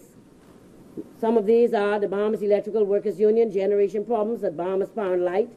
They are dealing with the issues of funds missing in the accounts department, which obviously needs to have a forensic audit done to determine where the money went and to allow due process to happen. In the financial sector, the Bahamas Financial Services Union are facing challenges with the new forms of employment being used, such as contractual workers, the hiring of non-Bahamians by the banks to do jobs that Bahamians can do, but yet they continue to get work permits. Computerization of the financial sector, which will result in the loss of many jobs, and the fact that workers need to be reskilled and retooled for jobs of the future. And then the Freedom of Association Convention is being violated, as the bank workers at certain banks are being victimized and fired if they dare mention joining the union. In the airline industry, AAAW, there's proposed privatization of the Nassau Flight Services and Bahamas Air, the proposed outsourcing of the Porter Service, the outsourcing of Family Island routes at Bahamas Air, and monies owing to Bahamas Air by the previous government. UTAP, there are consistent violations of the current industrial agreement, a basic lack of respect, and commencing negotiations for a new industrial agreement. Of course, we still have the issues that were left with 600 workers who were laid off at Sandals. Executives of the Bahamas Hotel and Maintenance and Allied Workers Union terminated. Industrial agreement never signed. Malia, they're the issue of incorporating the individual terms and conditions once the industrial agreement expired. Failure to complete negotiations and access to the property. Alukai and Freeport, both parties agreeing to the bargaining unit, dealing with 3 owners and 4 different companies, using the bargaining unit positions. At Water and Sewage Managers Unions, there are issues with the negotiated industrial agreement, particularly the financial package, making workers redundant, outsourcing, the refusal of Ortec Naval Base to sign or come to the table to negotiate an industrial agreement with the General Workers Union, Kentucky Fried Chicken, refusal to come to the table to negotiate an industrial agreement, government's refusal to pay agency shop to BMEU, failure to complete and execute an industrial agreement with the Bahamas Customs, Immigration and Allied Workers Union, air traffic controllers, refusal to pay holiday pay, doctors union, refusal to pay overtime, nurses union, promotions and failure to meet with the union, mileage allowance and infrastructural issues, safety hazards and lack of vehicles in many clinics in New Providence and the Family Islands, failure to appoint graduate nurses in a timely manner, creating an Entertainment Act to regulate artists in the area of photography, BEC Managers Union, still yet to see BPL business plan and possible restructuring of that organization, and public licenses, access to the beach by the vendors of the Cabbage Beach Business Owners Association, which I think came up again this weekend. Generally, from this list, which is not complete, you can see the many issues facing the trade union movement. Madam President, we have issues in labor that must be addressed. The Minister of Labor has already met with both Congresses, and these meetings should be continued at least quarterly or even monthly to be more productive, to address issues, and they should also be meeting with their substantive ministers at least every 2 months, because prevention is always better than cure. If regular meetings can be established, then many issues can be addressed and resolved without going into the public domain. The trade union movement would like to see further amendments to the Employment Act, the Industrial Relations Act, ensure that the heads of agreement line up with industrial agreements being negotiated. Negotiations for industrial agreements commence prior to the expiration date and not take years to complete. The issuing of work permits be better monitored, and the training that is supposed to happen when non-Bahamians are given work permits happens. Approval of work permits can be used as a way to ensure compliance, attaching conditions to tax concessions, government to initiate prosecution for non-compliance with local labor and relevant laws, the use of government-sponsored arbitration, not hold government-sponsored events at hotels that do not adhere to the law, to see social dialogue practiced by all social partners, and that we have industrial harmony in the workplace and ultimately the country. Madam President, there's so much more. However, in conclusion, I ask a very important question. Where we will find in our budget funds allocated for embedding and infusing concepts and understandings of climate change. Given that our country remains one of the most vulnerable small island nations to climate change and is about to go underwater, is it not important to make sure our children are able to have the type of resilience that will be needed for a world where water is scarce, where sea level is already rising, which is not just a coastal issue. It is also because of our geology right up underneath us. How will we adapt to the loss of our safety net, which was the bounty that the sea gave us when the ocean is heating up? Where 80% of the coral reefs are dying nationally, regionally, and globally, and where the acidification is challenging all life in the ocean, and most especially our conch, which as Bahamians is an icon of our culture. Yes, our conch. The acidification is impacting mollusks, so they cannot form their shells.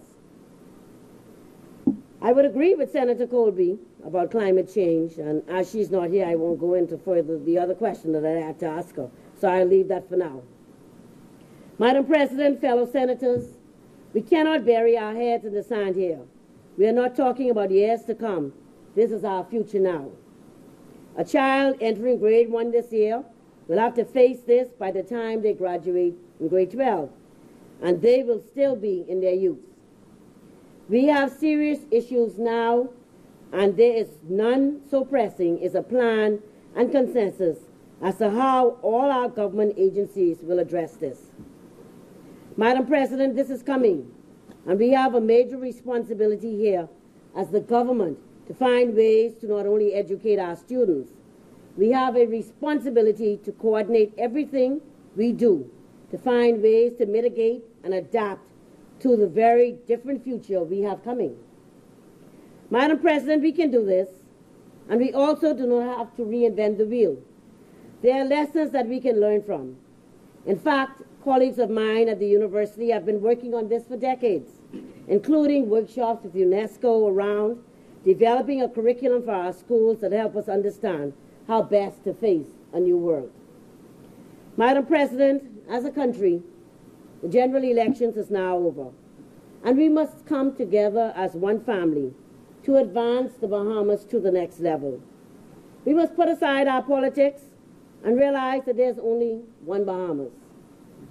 And we must support this government for the next 5 years, whether or not we supported them, like them, or for whatever reason. We have a country to save. We have a country to build, and we need a people to build. It is going to take all of us to do it. Madam President, it is not all we want. However, it is what we have. And I stand here proudly today to support the budget submitted for 2017-2018. May God continue to bless the Commonwealth of the Bahamas. As many.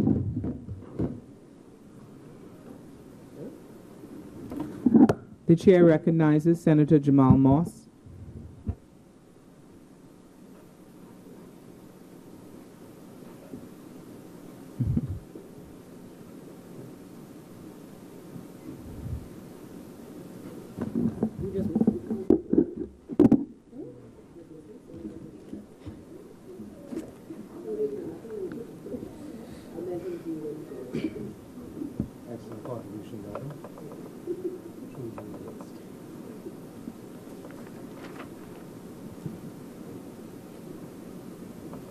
Madam President, I rise this day in this honorable chamber on the strength of none other than God Almighty.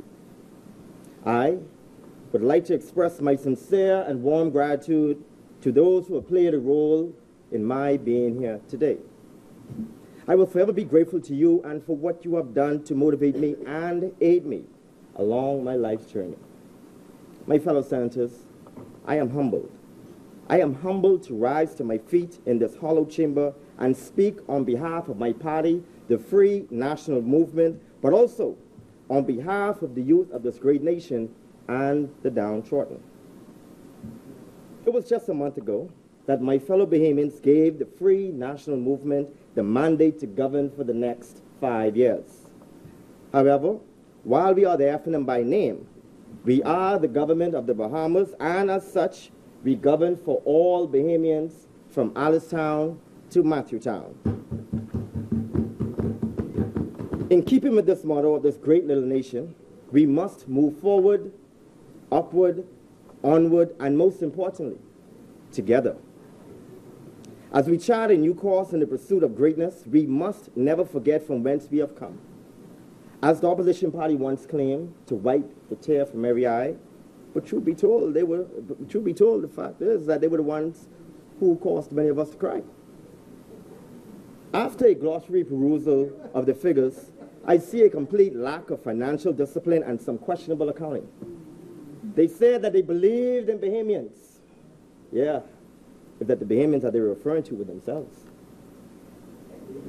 Madam President, the people have spoken again, Madam President. The people have spoken in the May 10, 2007 general elections, and they have, by the largest win margin in an independent Bahamas, elected the Free National Movement to rescue this Commonwealth from the hands of what appeared to be a corrupt, self-fulfilling, self-serving government in the previous administration.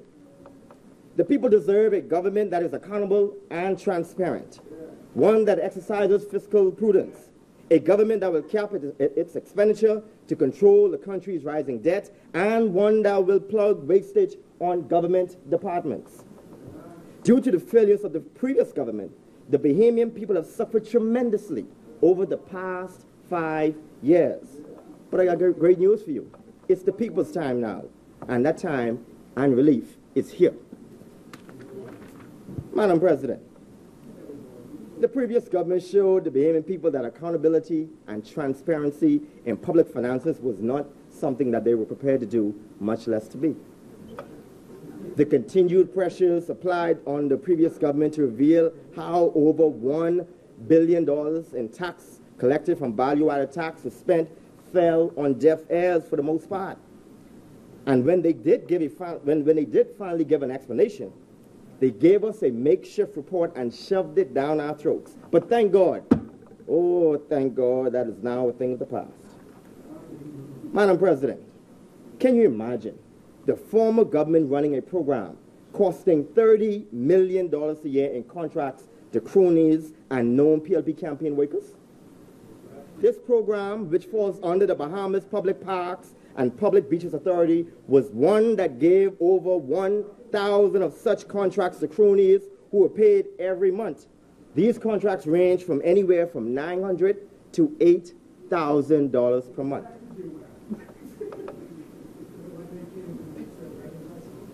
You know what is so perplexing about these particular contracts is that the same agency employs hundreds of government workers to do the exact same thing.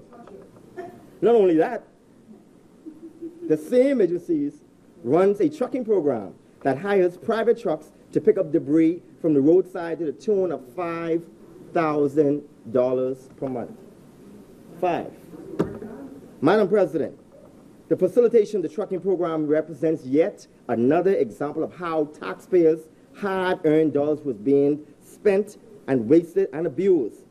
But would you believe that there is an identical program that falls under the authority of the Department of Environmental Health called the Bulk Waste Program that also gives out monthly contracts to perform the same duties?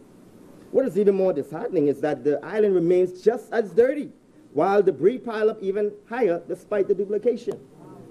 Colleagues, It was just on June 12th. I was in the lower chamber, sitting in the gallery, listening to the government side and listening to those from the opposite. What caught my attention is when I heard the member for Central and South Andros stood up. I mean, well, he didn't stop. He just said, I'm not going to speak. I just speaking the truth, nothing but the facts. He said, Nassau's dirty. So, you know, it was a remark from the government side, you know, when you realize that Nassau was dirty. He said, I've been saying it for quite some time now.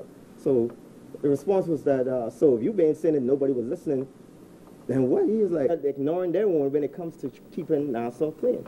But we cannot give an account for the people's money. But, Madam President, the big firm received a contract valuing almost $10 million just to be a consultant. But I'll move on, Madam President. $25 million over a 3-year period for Junction Carnival. The building of sidewalks throughout New Providence, for example, in areas that did not need them. All unnecessary and wastage of public funds and taxpayers' hard-earned dollars.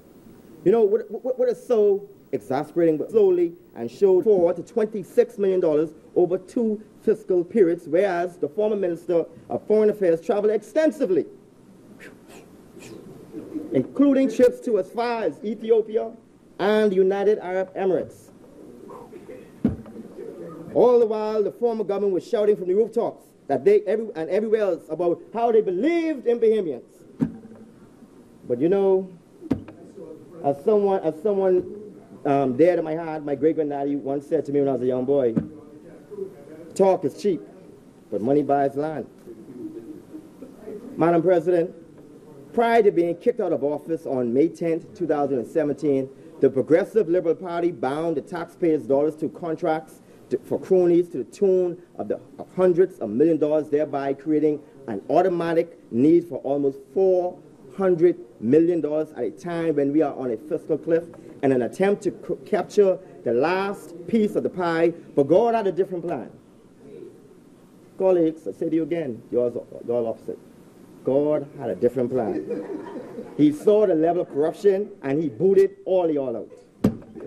Can you imagine inheriting a budgetary obligation of $400 million while still having to find another $322 million just to meet the needs of the country?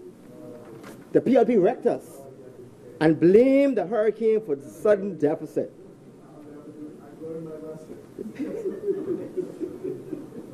May I add that they also borrowed around $250 million for restoration efforts, and we still do not have a report on how those monies were spent.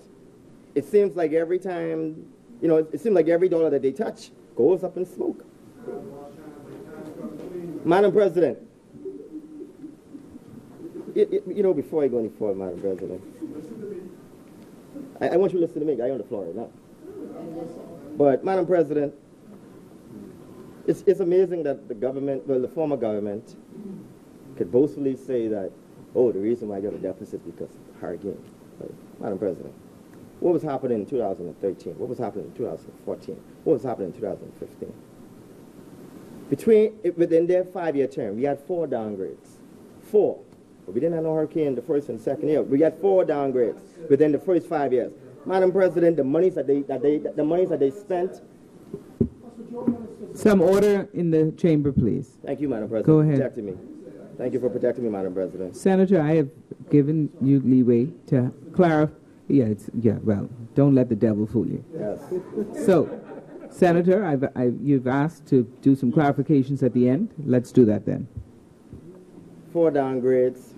Like I said, Madam President, the money is wasted. When we could best use those monies for islands that have no ambulance, no fire trucks, the clinics are left in deplorable state. You know, also no tangible development in the farming islands like Michael, Eleuthera, Central and South Andros, everywhere. And no new schools completed in their first term. And in that 2012, 2007, and when I say that, I know I have a heavy Bahamian tongue, so the word is THAT. And yet they can find and waste money for foolishness, which did not benefit the national growth for the Bahamas and the Bahamian people. Madam President, people who left this economy in the state that it's currently in should hold their heads down. Be quiet. not be out there shouting. Every day you look in the paper, they having a press conference, a press release, either on the radio, just on Friday. One of the senators on the opposite side, they all saying the same thing. It's a witch hunt. It's a witch hunt. Well, Madam President, we were just elected.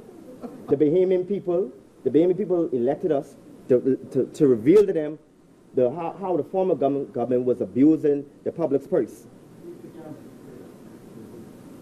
And Madam President, I have one advice to the former government, is this.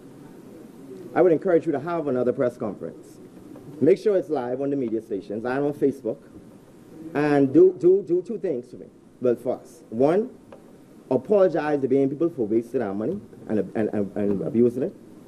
And two, tell us when we are going to get our money back and how you're going to do it. I have to agree with the former PLP MP and the one-time cabinet minister when he said that the men who served in that term were hungry for power. Mr. Miller suggested that a select few in the former cabinet saw their close bonds with Mr. Christie as a ticket to do as they pleased when they wanted to. Each minister believed that they could do whatever they wanted to. This was particularly in the case that in the works of infrastructure and contracts, as much as it hurts my head to consider where that brought the party. The facts show, and he said again, the facts show that they did what they saw best for re-election. Not for the country, but for re-election. I got one thing to say to them before I carry on, and it's my personal view, and I believe that the majority of Bahamian people share in my view. It's immoral. Again, it's immoral, I tell you, what the PLB did to this nation. But as sure as night come after day, heads need to roll. Madam President, the plan for the people's government is clear and precise. Our government, our plan is to give the Bahamian people the things that they expect from their government, which is transparency, accountability, prudent management of taxpayers' dollars, the creation of opportunities for real Bahamian ownership, the promotion and implementation of effective training systems for our youth empowerment, and the creation of safe and secure environments for our communities. The Bahamian people expect all of this and more from us, Madam President, while being fiscally responsible, creating a debt cap, cutting expenditures to decrease budget deficit and incrementally moving our budget from a deficit to a surplus, to eliminating borrowing while growing the economy through the development and sustaining of small and medium-sized businesses owned by Bahamians. I want to say to the Bahamian people, we hear you, we will do right by you, and we will deliver. Madam President, as a young man, I would like to speak to the importance of youth empowerment. Over the past 5 years, many of our young people have left the Bahamas or failed to return after completing college or university abroad, or to even start up businesses elsewhere because they felt that the playing field was not level for them. Other young people have felt that they were being ostracized, that they did not have a clear voice in the direction their country was headed. Some feel angry, some feel betrayed, and yes, some even feel dismayed. I know how they feel, particularly those who have had to struggle every day just to try and make a positive difference. I have a similar story. My grandfather, whom I love deeply and dearly, he died when I was just 13 years of age. My granddaddy was, I guess you could say, was like my daddy. He taught me mostly everything that I know. And I remember every summer what he would do is he would carry me, my brother and my cousins, we'll go with him to different sites, because he used to work at BC, but then he retired. And then he was a private contractor. He did a little thing on the side, so he'll be doing a lot of building. He will be teaching us, different three phases, how to read the plans, how to build, and also electrical part. I had to leave the electrical part because after I got shocked, I couldn't mess it up no more. But to him, I am truly grateful for the things he has taught me, and I salute him. And also my dear mother, she died 1 year later when I was 14 years of age. And over the course of the next 3 years, I bounced around from family member to family member, who despite their best intentions,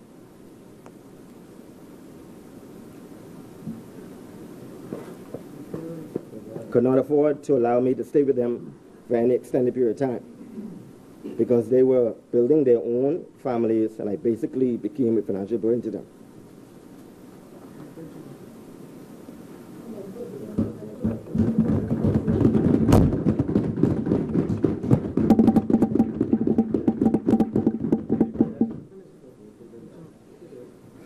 At the age of 17, I was forced to live on my own, which I have been doing from time to now.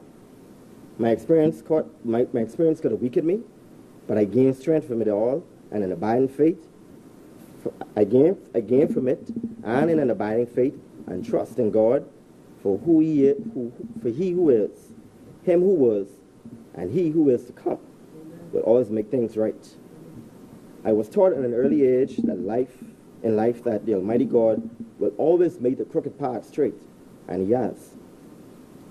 I say this not looking for sympathy, but to be a beacon for other young people who have struggled, some even more mightily than me, and are just looking for a chance, for an opportunity to make something great for themselves. I thank the Honorable Prime Minister, Dr. Honorable Hubert Alexander Minnis, for this opportunity to represent the people's voice in this honorable chamber. I pledge this day and forevermore to pick up the mantle laid down by the Honorable Prime Minister, who has made a pledge to the Bahamian people, both at home and wherever they may reside, that he will work hard every day to provide young Bahamians with the opportunity and hope for the future, as he will do for every Bahamian. Today, I stand in this honorable place as Senator the Honorable Jamal Moss, only by faith, only by being steadfast, and only by the grace of the Almighty God.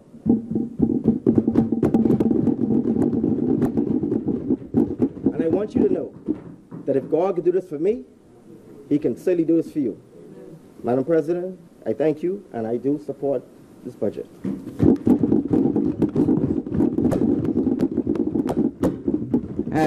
I'm sorry, Senator Mitchell. Yeah, thank you, Madam President. Now, all fun and joke aside, I've known this young man, the Honorable Senator, for a long time. And in my political life, I make a clear distinction between somebody's philosophy and the individual. And it's my job, as old as I am, having been through what I've been through, to encourage every young Bahamian to be a part of these forums. And he can say that. That's been the relationship I've had with him over many, many years. Never once did it make a difference to me whether he was F&M or PLP. It'll make no difference to me. The point is to become involved in the public life of our country. Now, the same way we were all moved by his presentation with regard to his own personal history, and each of us can identify with those struggles, is the same way Ian Poitier's mother and his father's deceased, would be sitting at home and be aggrieved at somebody attacking him in that way. He is a talented Bahamian. He was asked to come home. He was asked to make a contribution. He's highly paid wherever he works. He didn't come into a political fight and was not expected to become part of political fodder and cannot defend himself in here. So all I ask, the rest of it that you've said is fair comment. I can agree or disagree. All I say is, in applying that same level of sensitivity to your own life, I urge you to extend it to Mr. Poitier. That's all I say. Thank you. Thank you, Senator Mitchell. As many.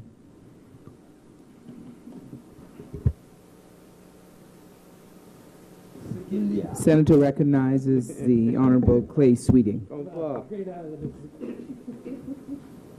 Madam President, it is indeed an honor and a pleasure that I formally address this honorable chamber for the first time. As in all things, I first give thanks to Almighty God for all of His many blessings that He has showered on me. He is my rock and my shield, and I pray that the Lord will guide my thoughts, actions, and words inside and outside of this honorable place. Madam President, I would like to congratulate all that has been selected to represent the people of the Commonwealth of the Bahamas. I congratulate the government members for success at the polls, and I also congratulate my colleagues who were selected to represent opposition in this Senate. We must be reminded, colleagues, that as the book of Proverbs states and encourages us, that you will find favor and good success in the sight of God and man. Trust in the Lord with all your heart, and do not lean on your own understanding. In all your ways acknowledge him, and he will make straight your paths. Madam President, I do not take this opportunity for granted, as it is one of the greatest accomplishments of my life. And I pray that I will indeed be an inspiration to the young people of this country and a steward for all Bahamians fighting for their rights and best interests. I must thank the people that supported me in my political endeavors during the past 8 years, especially the people of North Eleuthera. I have had many persons who stood with me and encouraged me to push forward. These people I speak about are too numerous to name, but it would be remiss of me if I did not recognize them at all. These people are steadfast and unmovable through the thick and thin, win or lose in the good times and the bad. Their passion to continue to fight for their beliefs year after year, election after election, just shows their dedication to the betterment of North Eleuthera. I must thank the leader, the Honorable Philip Brave Davis, for awarding me this opportunity and having the faith in me to appoint myself to the Senate.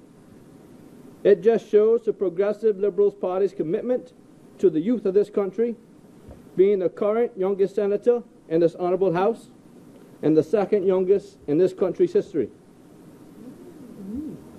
Madam President, I am the oldest of 4 children, the child of a traditional fisherman and a housewife, a common man.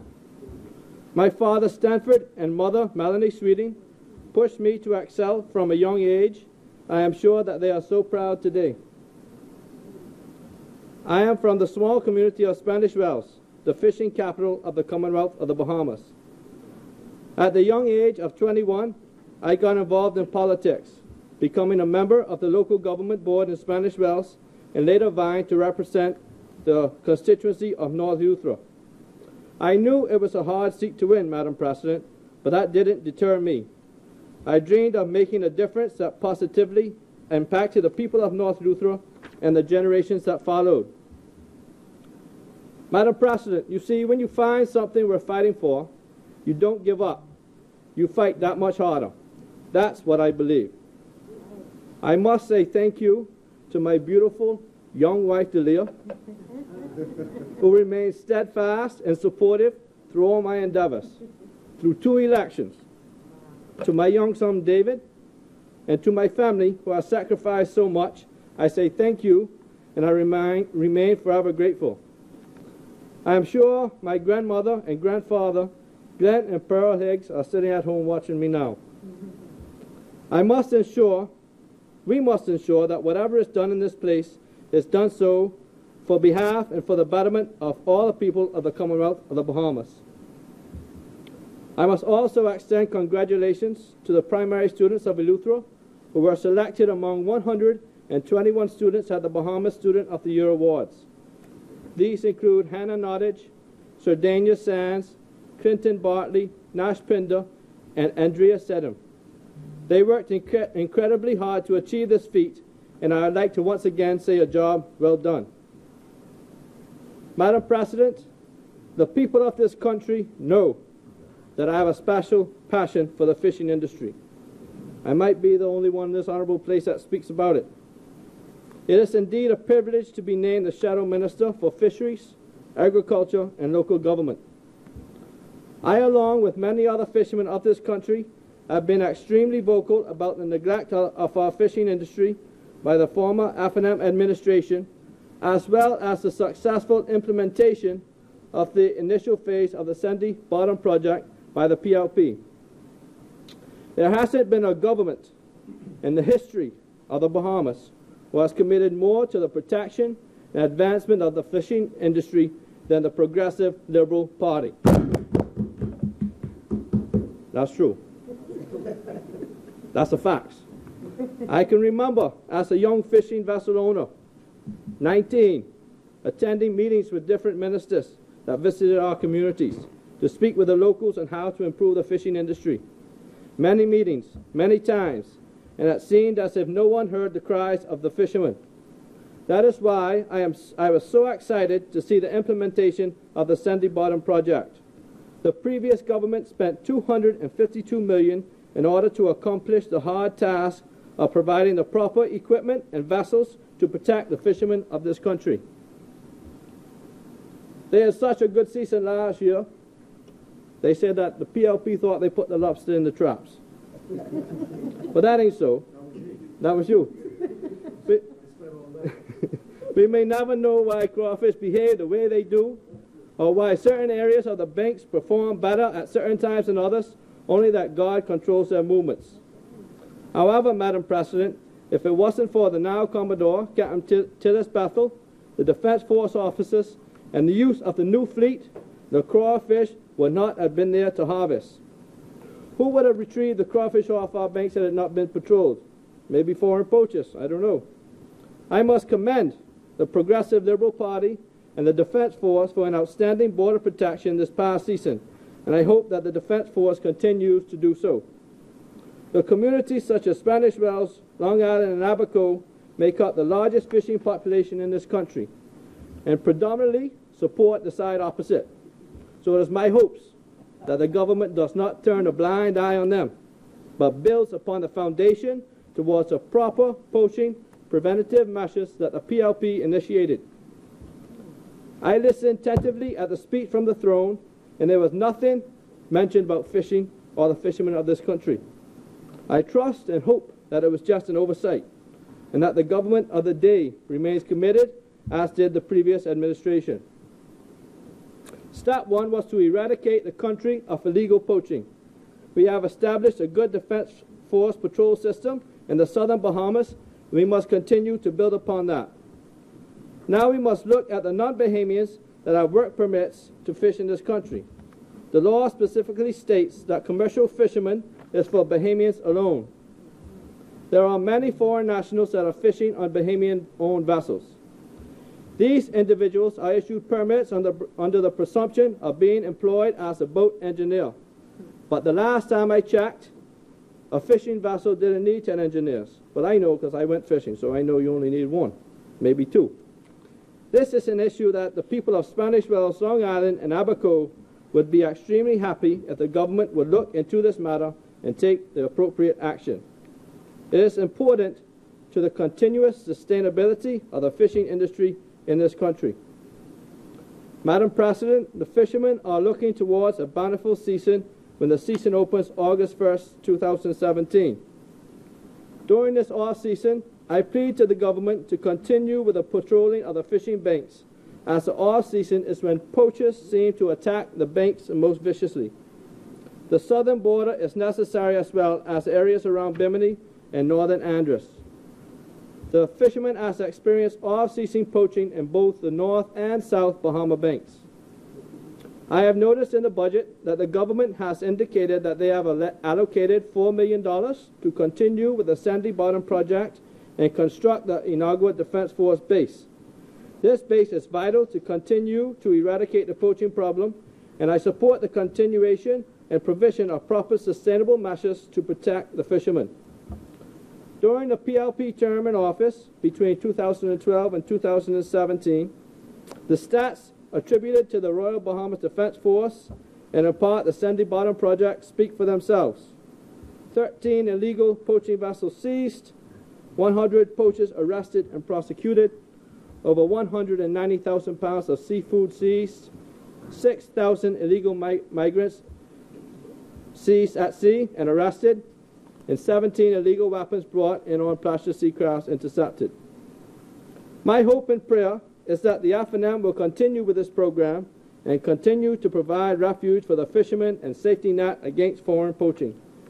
I remain committed to the fishermen of this country, and I will be vocal on their behalf. So on marine resources, Madam President, I say to the government, they are not ready to govern. Just look at the PLP playbook. Madam President, agricultural imports currently equate to almost $1 billion a year to the Bahamas. We have always believed that a strong and thriving small business community can be the catalyst for a strong and vibrant economy, not only employing thousands of Bahamians, but economically empowering the people of the Bahamas. The agricultural industry has experienced a continual and dramatic decline in the Bahamas, becoming almost insignificant as to the total economy. As my grandfather would say, the agricultural industry today is less of an industry than years past. He was a farmer too, you know. We need to revolutionarily provide policies to reverse this trend and establish the Bahamian agricultural industry as a significant element of our economy, providing entrepreneurial opportunities for Bahamians to participate in. The policy initiatives must encompass both an industry development plan and then a plan to incorporate Bahamians into ownership opportunities with adequate training and preparation. Agriculture, to be a viable industry, also has to encompass a full circle from growing to processing to export and distribution. In regards to technology, the advancement of technology in agriculture is a necessity to promote the industry. To be viable for hotels and the hospitality industry, agricultural production must be consistent and uniform, technology always for this ability. In order to produce a wide range of produce and fruits, modern farming techniques are required. Today, successful commercial farming operations are utilizing technologies such as hydroponics, aquaponics, and organic farming. There must be a provision for training opportunities for Bahamians to learn modern-day farming techniques. By providing an opportunity for existing farmers and for new farmers to learn modern farming techniques, the agricultural industry will have the tools to develop and grow. The distribution channels is a key to the success of an agricultural industry. Today, the Bahamas utilizes the packing house system as well as produce sales on the docks of Nassau to distribute the product. This has proven inefficient and results in a high degree of waste. Implementation of a modern-day logistical distribution system will have the ability to know what products are being farmed, what products are in demand of restaurants, hotel, and distributors, and match up the supply and demand to maximize distribution by the farmers, while ensuring Bahamians grow produce makes it to the local consumers. Once trained, Bahamian farmers will need the ability to go into business for themselves and utilize the knowledge that has been provided. Constituent with the theme that the former PLP government will give a hand up to Bahamians, the government needs to implement a plan to facilitate endeavors in modern farming techniques. Once trained, the farmer will be provided access to commonage or crown land in an identified family island. This will be limited to certain acreage such as 5 to 10 acres. Modern farming techniques require much less land than traditional farming.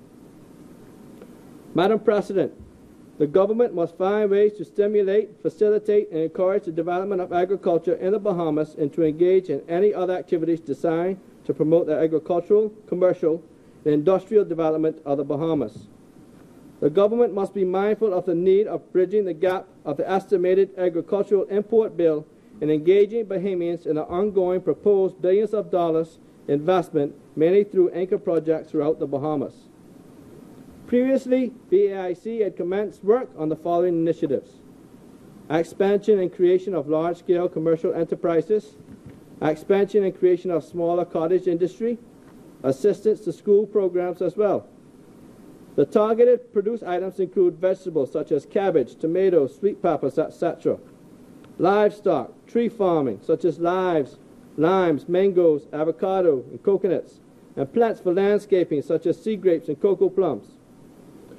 Where the present or potential market and/or project exists, the entities will be encouraged to produce for that market on that particular island in the first instance and subsequently for the larger Bahamas. The initiatives undertaken by the corporation through these activities inclusive are the following. We review the possibility of further developing and expanding greenhouse technology, provided and publish a listing of incentives for the agricultural sector, review and comment on training for the agricultural initiatives, review and comment on funding for the agricultural sector, develop business profiles for the various components of the initiative. The corporation is was dedicated to pursuing its mandate to stimulate, facilitate, and encourage the development of agriculture in the Bahamas, and I sure hope it continues to do so. Some of the actual services included project proposal assistance, farm visits, farm review and monitoring, farm appraisals, input, supply and procurement, seeds, chemicals, equipment, livestock, assistance to strengthen and form farmers groups or associations. In the F&M manifesto, it states that an F&M government will provide tax incentives and concessions to encourage Bahamian farmers and farming cooperatives throughout the country to promote, sustain, production and packaging to ensure a continuous supply of quality products to customers. How can the government do this if they are reducing duties on fruits, thus encouraging foreign imports? We should be looking at avenues to encourage domestic crop growth with farmers and farmer entrepreneurial success. One of the questions that can be asked is why, as the F&M, eliminated duty on certain fruits that are grown locally? Why eliminate the duty on pineapples? Why eliminate the duty on limes? Why eliminate the duty on grapefruits, and why on oranges? This demonstrates that F&M government is not dedicated to the advancement of agriculture in the Bahamas, but through its policy decision looks to put the last nail in the coffin of the Bahamian farmer. Eleuthera is known for its sugarloaf pineapple across the country, possibly world-renowned, and now we want to say to the farmers that we do not believe in you anymore? Is that the manifesto says one thing and the government says another? If the government cares so much about the farmers, and if it is the people's time, wouldn't they find ways to assist the farmers of this country? Let's face it, it will be impossible for the farmers of this country to compete with local food stores that can now import these fruits duty-free. So on agriculture, I say to the F&M, if you are not ready to govern, we can use the PLP playbook. When we took office in 2012, we were faced with a Bahamian economy in shambles, and the agricultural sector was collapsing due to lack of investment in the training, tools, and resources. Our country's food import bill was far too high, which meant we were depending too much on foreign imports and paying too much for produce. BAMC grew out of the former Prime Minister Christie's vision and his leadership. He was determined to diversify our economy, to revive the nation's declining agricultural sector, and to create new opportunities for Bahamians. Where there was nothing just a few years ago, there are now fields and fields of papayas, bananas, tomatoes, onions, citrus, and much more. Where there was once nothing, there is now a school graduating Bahamian experts in agriculture and science who have their choice of jobs. Where in the past some Bahamian agriculture and marine scientists might have tempted by jobs abroad, they can now contribute to their expertise here at home. Even though BAMC is so new, it has already created hundreds of jobs for Bahamians. Bahamian farmers are working hard and working with BAMC to produce and sell crops. And the first class of students graduated from the Institute in 2016. BAMC also means more agribusiness scientists and professionals, wealth creation and wealth expansion, economic growth and greater foreign exchange, retention, potential, and economic diversification. As of now, $100 million worth of food in the Bahamas has already been supplied by BAMC. As part of creating a successful BAMC, the former government supported farmers and fishermen throughout the Bahamas by granting them duty-free concessions for farming equipment such as tractors and trucks. They also offered assistance in land clearing, irrigation systems, animal feed, vegetable seeds, and fertilizers. BAMC was the first step towards sustainable agricultural growth, but the work is not done. I am encouraged by the government's dedication to BAMC and to allocate $12 million in the budget to its continued success. BAMC's success is now poised to create new opportunities throughout our islands for both farmers and entrepreneurs. It is important that we have Bahamian by Bahamian.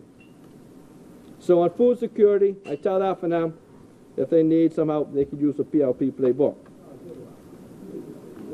Madam President, We must start to focus on the economies of the Family Islands and find ways to add economic and structural growth.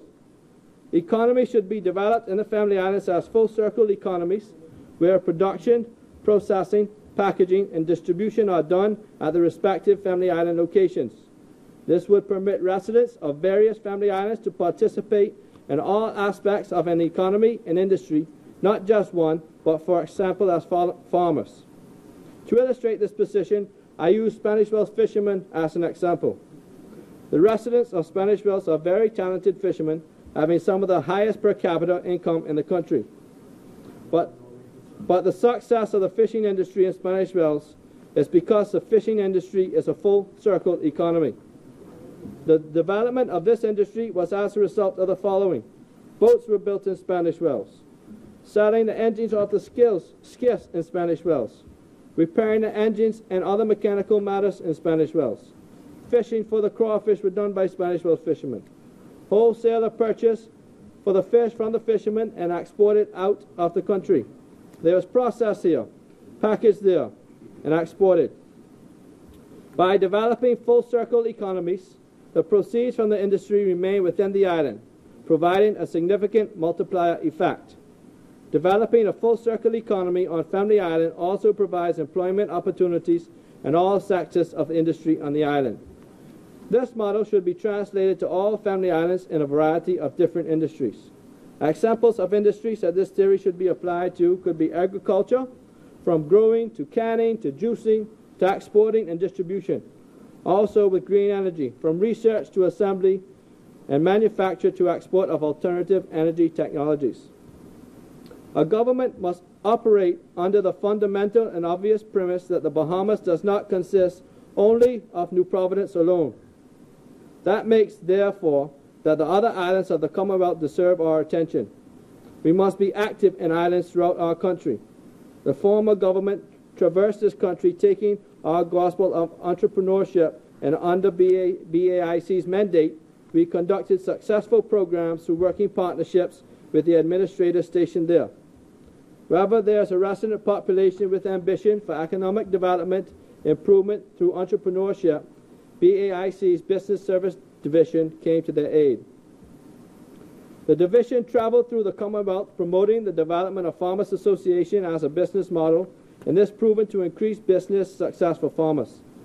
Associations that have been formally organized and legally registered was in North Andros, North and South Eleuthera, Axuma, and North and South Abaco.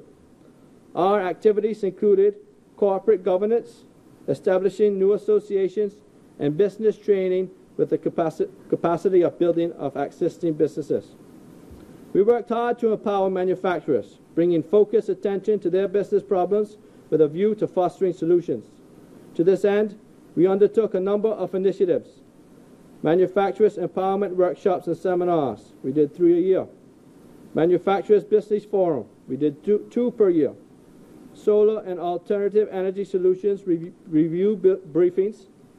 Manufacturers Business Expo and information brochures. I would like to express to you some goals that we have accomplished just under BIC and Eleuthera alone. We approved a facilitated property and dockage for Bahama Bitus, an Eleuthera, Bahamian-based company that currently has around 14 young individuals employed. They export stone crab biters to the USA directly. Eleuthera Island Organics. It is an organic farm that was established in 2012. The approved property from agriculture facilitated through BAIC. They have invested in excess of $300,000 and are doing very well. They are in the process of selling their items where people can purchase organic fruit and vegetables directly from them. They currently have numerous Bahamians employed. At BIC, we also approved another property for another large organic farm in the Hatchet Bay area. They too have employed a lot of people there in Eleuthera. So on Family Island development, if the government is not ready, they can use the PLP playbook. Madam President, in the 2015-2016, the PLP extended the Family Island Encouragement Act to other Family Islands, which included Eleuthera, Abaco, Bimini, and Grand Bahama. The purpose of this act was to increase and stimulate economic growth, as well as to offer relief to people who wanted to construct homes locally. The act allowed duty-free concessions and items that are used for construction, as well as home and business repair. This included removing the duty off of many items that were previously 45%, such as cabinets, plumbing supplies, and other items used for construction. In return, the economic impact in many communities was extremely positive. Contractors enjoyed and still do continuous requests for work, and this program has positively impacted the lives of many. Madam President, this added much-needed relief to the locals of the islands and ignited a surge of housing improvement and construction projects. The positive impacts are numerous, and if you don't believe me, try calling the contractor in Harbor Island, try calling one of the Spanish wells, and try to get an estimated start date for them to build your home. Sometimes it could be as much as 3 years. I am glad the FNM has taken the PLP's lead and extended the Family Island Encouragement Act. Thank you for using the PLP playbook. In the budget, the government has allocated $4.3 million to build new schools across the country and $4.7 million for expansion and refurbishment of existing schools. As I welcome the government's investment in education, I sure hope Eleuthera was on their minds when the funds were allocated. Madam President, in just Eleuthera alone, there is need for a new school in Gregorytown and a new school block in Harbor Island. To build just these schools would possibly exhaust the total budget for new schools in this country. In the earlier part of this year, there was a meeting held in Harbor Island outlining the proposed architectural plans for a new K-4 through grade 6 primary school block. I hope that this project is not subject to a stop, cancel, and review policy. Harbor Island is in dire need of the school block to provide proper educational facilities for the children there. I hope that out of the capital funding for this year, the school for Gregorytown is also contracted and built. The children have been meeting in a large hall for too long, and I hope that we can provide proper schooling facilities for them as well.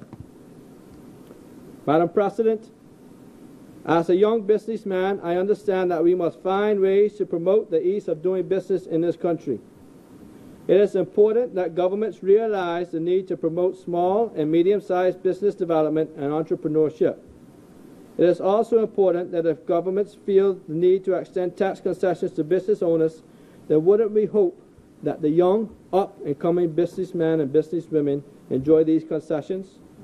Don't you think that the business owner who gets up 6 o'clock in the morning and is at a store before some people think about waking up deserves it too? Don't you think that the business owners that stay late after closing time just to make a couple extra dollars, don't you think he deserves it too? How about the business owner who has worked relentlessly to ensure that his business survives when others thought that it would fail or cheered for it to fail? Don't you think that he deserves it as well? It is most unfortunate that the Business License Act was only altered to give relief to businesses that gross $50 million or more. What happened to the relief for the small and medium-sized businesses? How about the young business owners and entrepreneurs? We are hard-working people, Madam President. The Bahamians are hard-working people.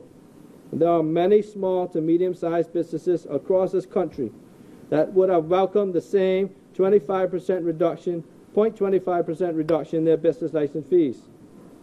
With most modern economies, small businesses account for as high as 70% of the jobs in the private sector and is considered the engine that drives organic economic growth. I will also note that tax is charged on gross turnover and not on the net profit. Therefore, there could be businesses that are paying high business license fees even though they are struggling or on the brink of closure. It will further add to the difficulty of running their small business. We must find ways to encourage and find ways to assist the small and medium-sized businesses in this country. The modernization of our businesses apply for business license under the Progressive Liberal Party was a step in the right direction. There were businesses in Eleuthera that only received receipts as business license for many years. I had my business for probably 5 years. I still have a business license till they introduced the online portal. So after the successful implementation of the new portal, businesses finally were able to apply, pay, and print their businesses right online. Madam President, Minister Pintard in his contribution spoke about the Jump Start program and the FNM's plan to reintroduce it as an incentive to create smaller and medium-sized businesses in the Family Islands.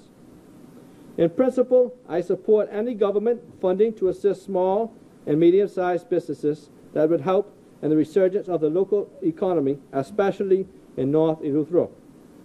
Unfortunately, the former FNM administration Jump Start program was poorly managed and highly political, and as a result, the analysis of the program proved unsuccessful.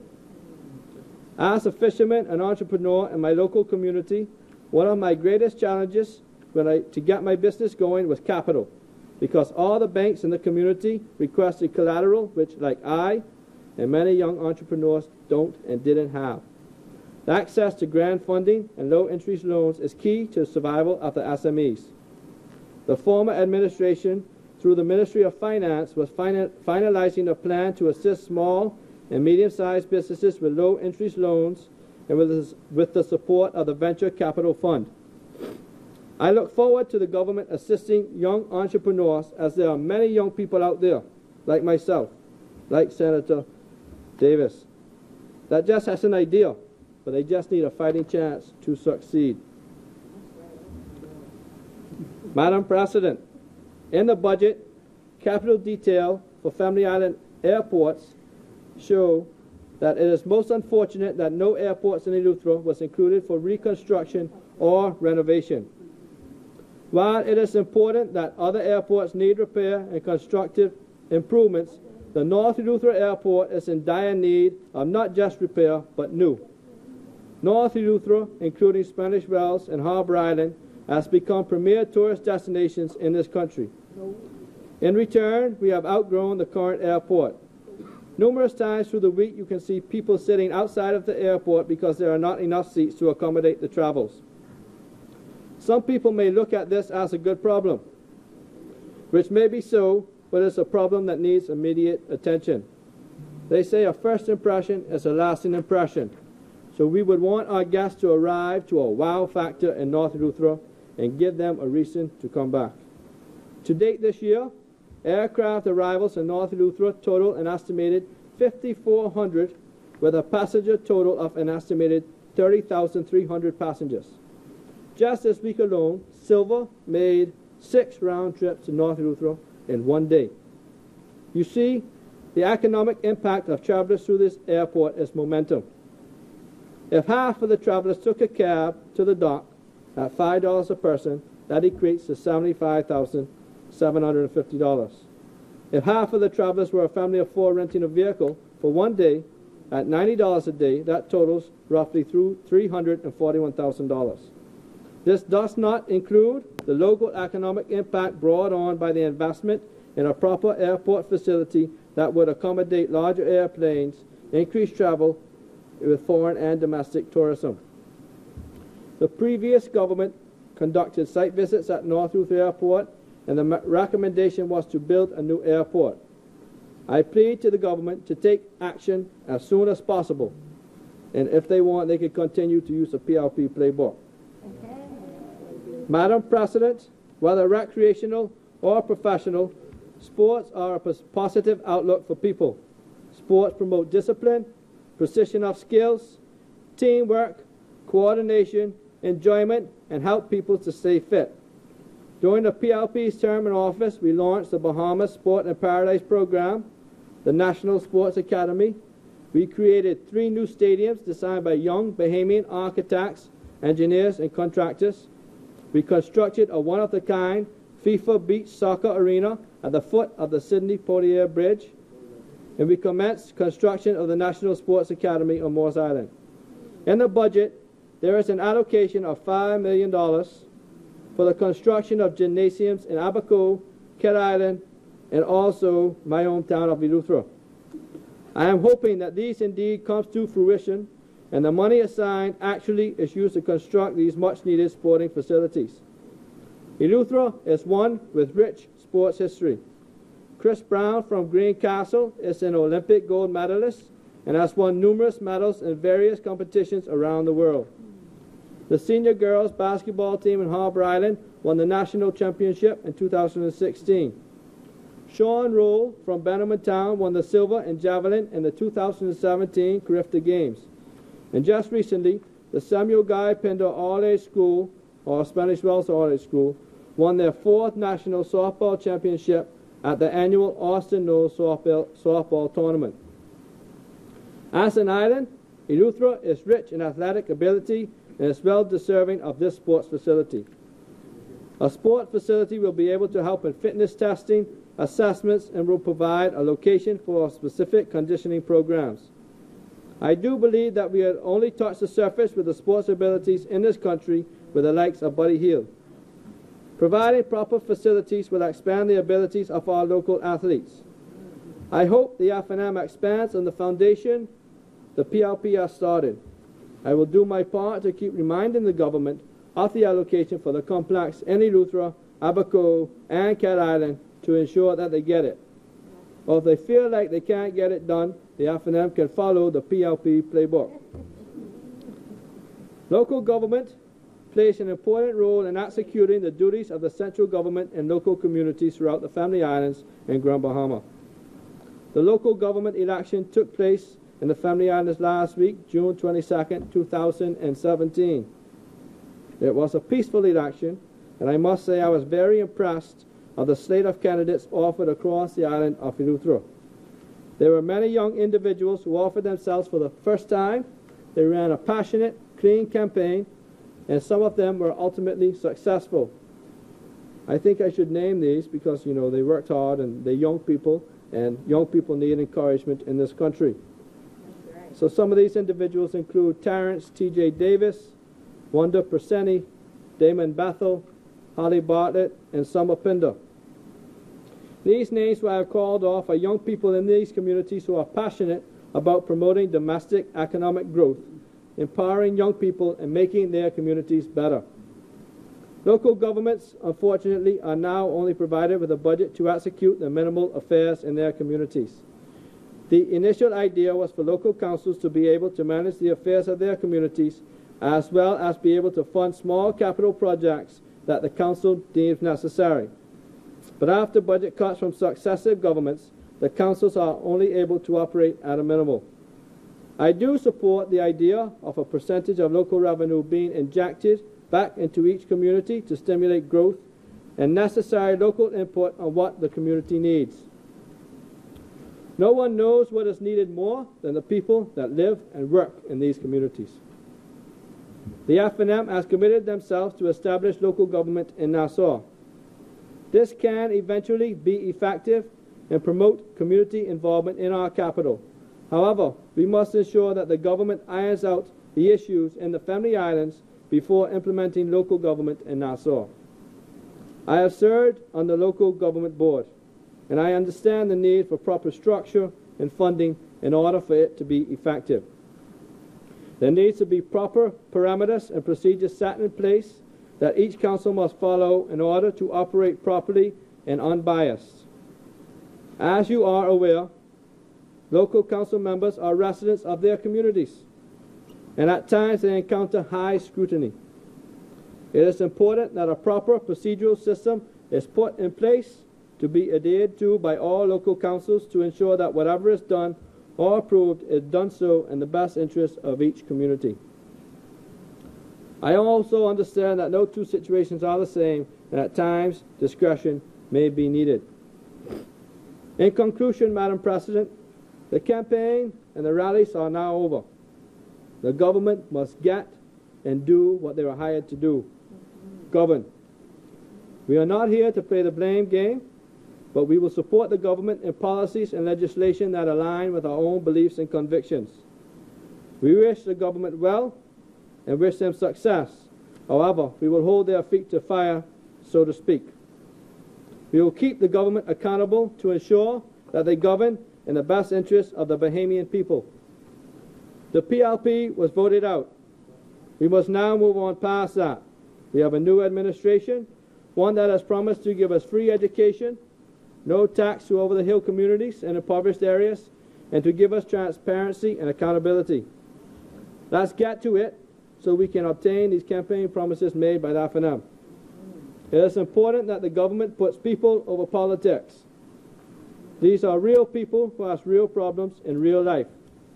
Let's ensure that the policies and legislation passed is done so in the best interest of the Bahamian people. God bless you, and God bless the Commonwealth of the Bahamas. As many. The chair President, recognizes Senator Thompson. Is there some clarification after the... No, Madam President, but I did promise to table a number of documents in my presentation earlier after I had redacted the names, and so I just wish to table the contract which has the house that I referred to attached, as well as the apparent inspection that has the house that I referred to earlier. So I wish to table those documents. Order that the documents do lie on the table. As many. The chair recognizes Senator Anna Faye Knowles Ferguson.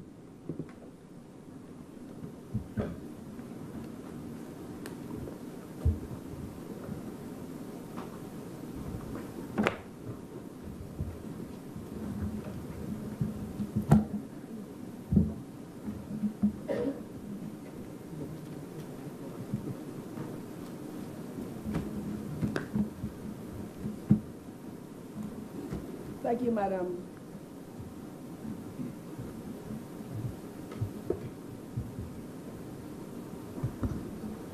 Thank you, Madam President. Madam President, today is the first opportunity to speak in this ancient, historic upper chamber, known to me as the Senate. This is indeed a privilege. I thank Almighty God for my very being and for allowing me to experience this moment in time with much humility. I further ask Him for wisdom, knowledge, and understanding to execute my duties in a God-fearing manner.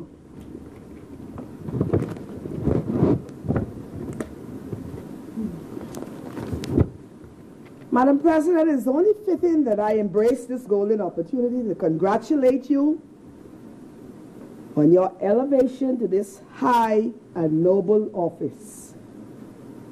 You, Madam President, have followed into the footsteps of the first female President of the Senate, the late great Dame Dr. Doris Johnson, a Bahamian herein. Other female presidents include the Honorable Evelyn Olivesco and the Honorable Sharon Wilson.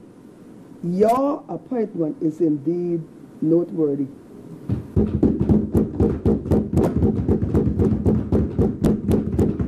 Madam President, permit me also to congratulate Madam Vice President, Senator the Honorable Dr. Mildred Hall Watson, a remarkable and dedicated physician. I look forward to working closely with both of you. In the same breath, Madam President, I couldn't help from noticing that 7 honorable women senators make up the number in this honorable chamber. This constitutes approximately 43.75% of the total senators in this house. This is indeed remarkable feat, and it bodes well with the people's government. Truly, this must be the people's time. Madam President, I conclude my congratulatory sentiments by acknowledging the government's leader in the upper chamber, Senator the Honorable Carl W. Bettle, a two-time Attorney General, the a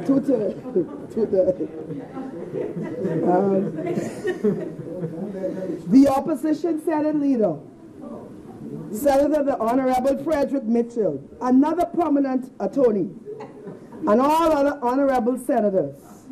I look forward to working fiercely but harmoniously with each of you as we make the people's business a reality. Madam President, I was indeed humbled by the numerous outpouring of love in the form of emails, calls, messages, face-to-face conversation, expression that was bestowed on me when the People's Prime Minister, Dr. the Honorable Hubert A. Minnis, appointed me to this honorable house.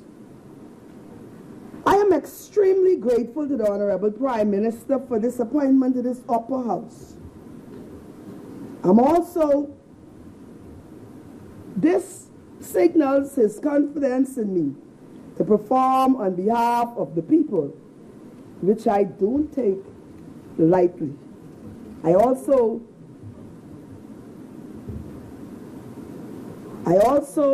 congratulate the Prime Minister for consulting with the opposition for the same. I promise that I would at all times be professional in my conduct, and I will maintain a high standard when conducting the people's business. Madam President, since the people's business is my business, then I truly am the people's senator.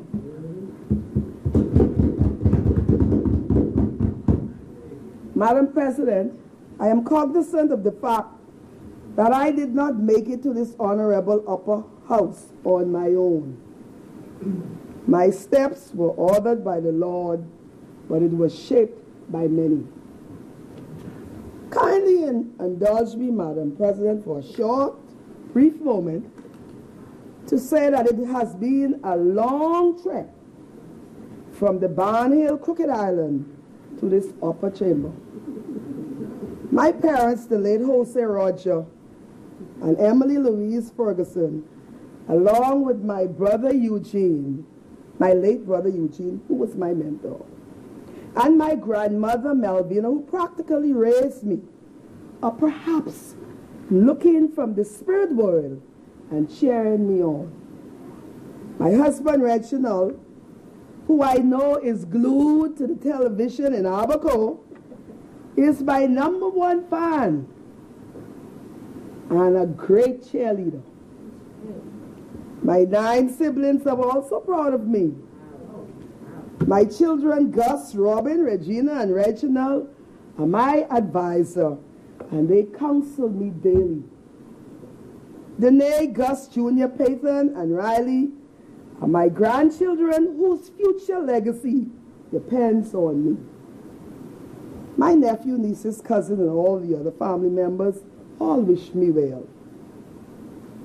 Madam President, permit me to say that persons born in Crooked Island in the 50s and 60s are very acquainted with grinding corn, toting water from the public wells, walking to school barefoot, cooking on the outside fire, bringing wood, sleeping on the mattress. It's called island life. And I pause to say hello to all of those Crooked Islanders who I know are listening, and even we do have television there as well. They are watching us as I speak. Our social event during those times include attending Sunday school and church, attending school during weekdays. Is where we caught up in the form of social media. We have a different form of social media today.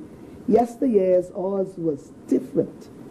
We are indeed grateful for the opportunity to learn, as education was universal. Madam President, everyone has a story. And Senator Moss, don't worry about, if you need, cry a little, but all of us have a story. But time wouldn't permit me to communicate mine in its entirety. But suffice it to say that many individuals and organizations like the Girl Guides, the Anglican Church Women, Bureau Societies and Lodges, the Great Bahamas Union of Teachers, the Ministry of Education, Bahamas Teachers College, and which is now the University of the Bahamas, and many other organizations in the Michael constituency, especially in Crooked Island, played a significant and important part in my life. I thank them all. Madam President, before I conclude, please permit me to mention a few persons from across the islands of the Bahamas who encourage me on a daily basis, who sends email, who sends messages, etc. Olga, Bessie, Mavis, Celestine, Edith, Vivian, Chantel, Nicole, Karen, Lorraine, Yvonne, Bernard and Daphne, there's Mona, Quinton, Zane, Queen Bain from Crooked Island, Cousin Queen and Cousin Evelyn, they're all from Crooked Island. Yes. Some of my union counterparts, Paul Maynard, and I want to say hello to Keith Archer, who is recovering. Madam President, my wish is that Elizabeth Ferguson of Colonel Hill, John Lee Ferguson, Dr. Buenas Norwich, who was my children's doctor, speedy recovery. Hang in there, brothers and sisters. Madam President, I now turn my attention to the 2017-2018 national budget. The budget is not a pie in the sky, as some claim, but it is tailored to fit the pressing needs of the Bahamian people for such a time as this. I have read the budget communication in its entirety, and I want to congratulate the Deputy Prime Minister and Minister of Finance, the Honorable K. Peter Turnquist, for producing a budget that is in line with the people's mandate, for producing a budget in such a short time that is in line with the people's mandate of accountability and transparency. Madam Speaker, although the physical situation of the country may appear somewhat gloomy, I am convinced that with prudent spending and wise planning, we can have a bright future in this Bahama land.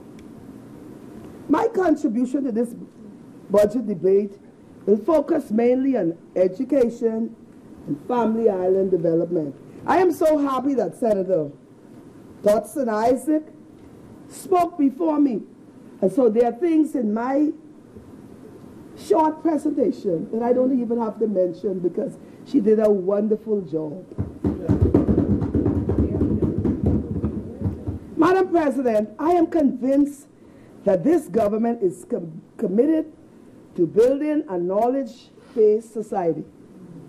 The budget speaks to partnership with the private sector and other stakeholders to facilitate contributions and embracing learning tools. Madam President, students will be provided with computer practically in their infancy. This will happen because the Prime Minister has committed to spending some $2 million for electronic notepad for students in 2 preschools in New Providence. Students in these schools will be technologically savvy by the time they reaches the primary level. It is my hope that in a not too distant future, this initiative will be extended to the family island. And you know, I am extremely biased to the Macau and Crooked Island in particular. Madam President, there is a desperate need for a Teachers Service Commission. The public service has proven to be inadequate to serve the needs of all of the ministries and the departments that comes under its portfolio. Time after term, year after year, ministers of education promise to satisfy back pay owed to teachers. I'm one of those. Additionally, confirmations, reassessment, reclassification, promotion and hiring all come before the Public Service Commission. This system in its present form has proven to be very inadequate for satisfying its purpose in a timely manner. And people's lives are affected.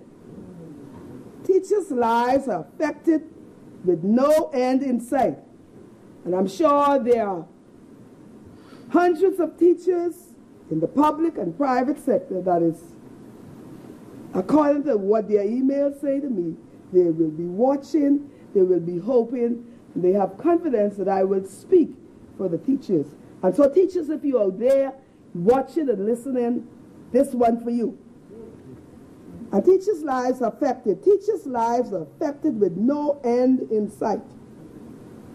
After years of failed attempt to catch up with the millions of dollars owed the teacher, I am a victim, like I say, of these circumstances, having retired in 2015 and still haven't received the back pay that was awarded to me. Well, he was my lawyer once. The time has come to address the problem head on. And at its very foundation, I submit that establishing an independent teachers commission to maintain the affairs of such an important body is nothing new. Many countries globally and regionally have already gone this route. As a matter of fact, we ourselves, meaning this country, have done so with the establishment of corporations outside of the public service, such as BEC or BPL, whatever, and water and sewage. Their efficiency in human resources management, as a result, has led to more timely pay, promotion, troubleshooting, discipline, and accountability. Many young and older teachers alike are frustrated by the system and are seeking other means of employment. The cost of living in this country increases seemingly daily. And wages and salaries and pensions of teachers does not reflect the sacrifices and circumstances endured by teachers. Job security has become less attractive with a stressful and subjective environment. The school environment is often the topic of discussion as it relates to poor security, unhealthy and uncomfortable conditions, deteriorating respect from students and parents, and unfair promotional and evaluation exercises. Teachers suffer. These challenges are common within many ministries under the public service.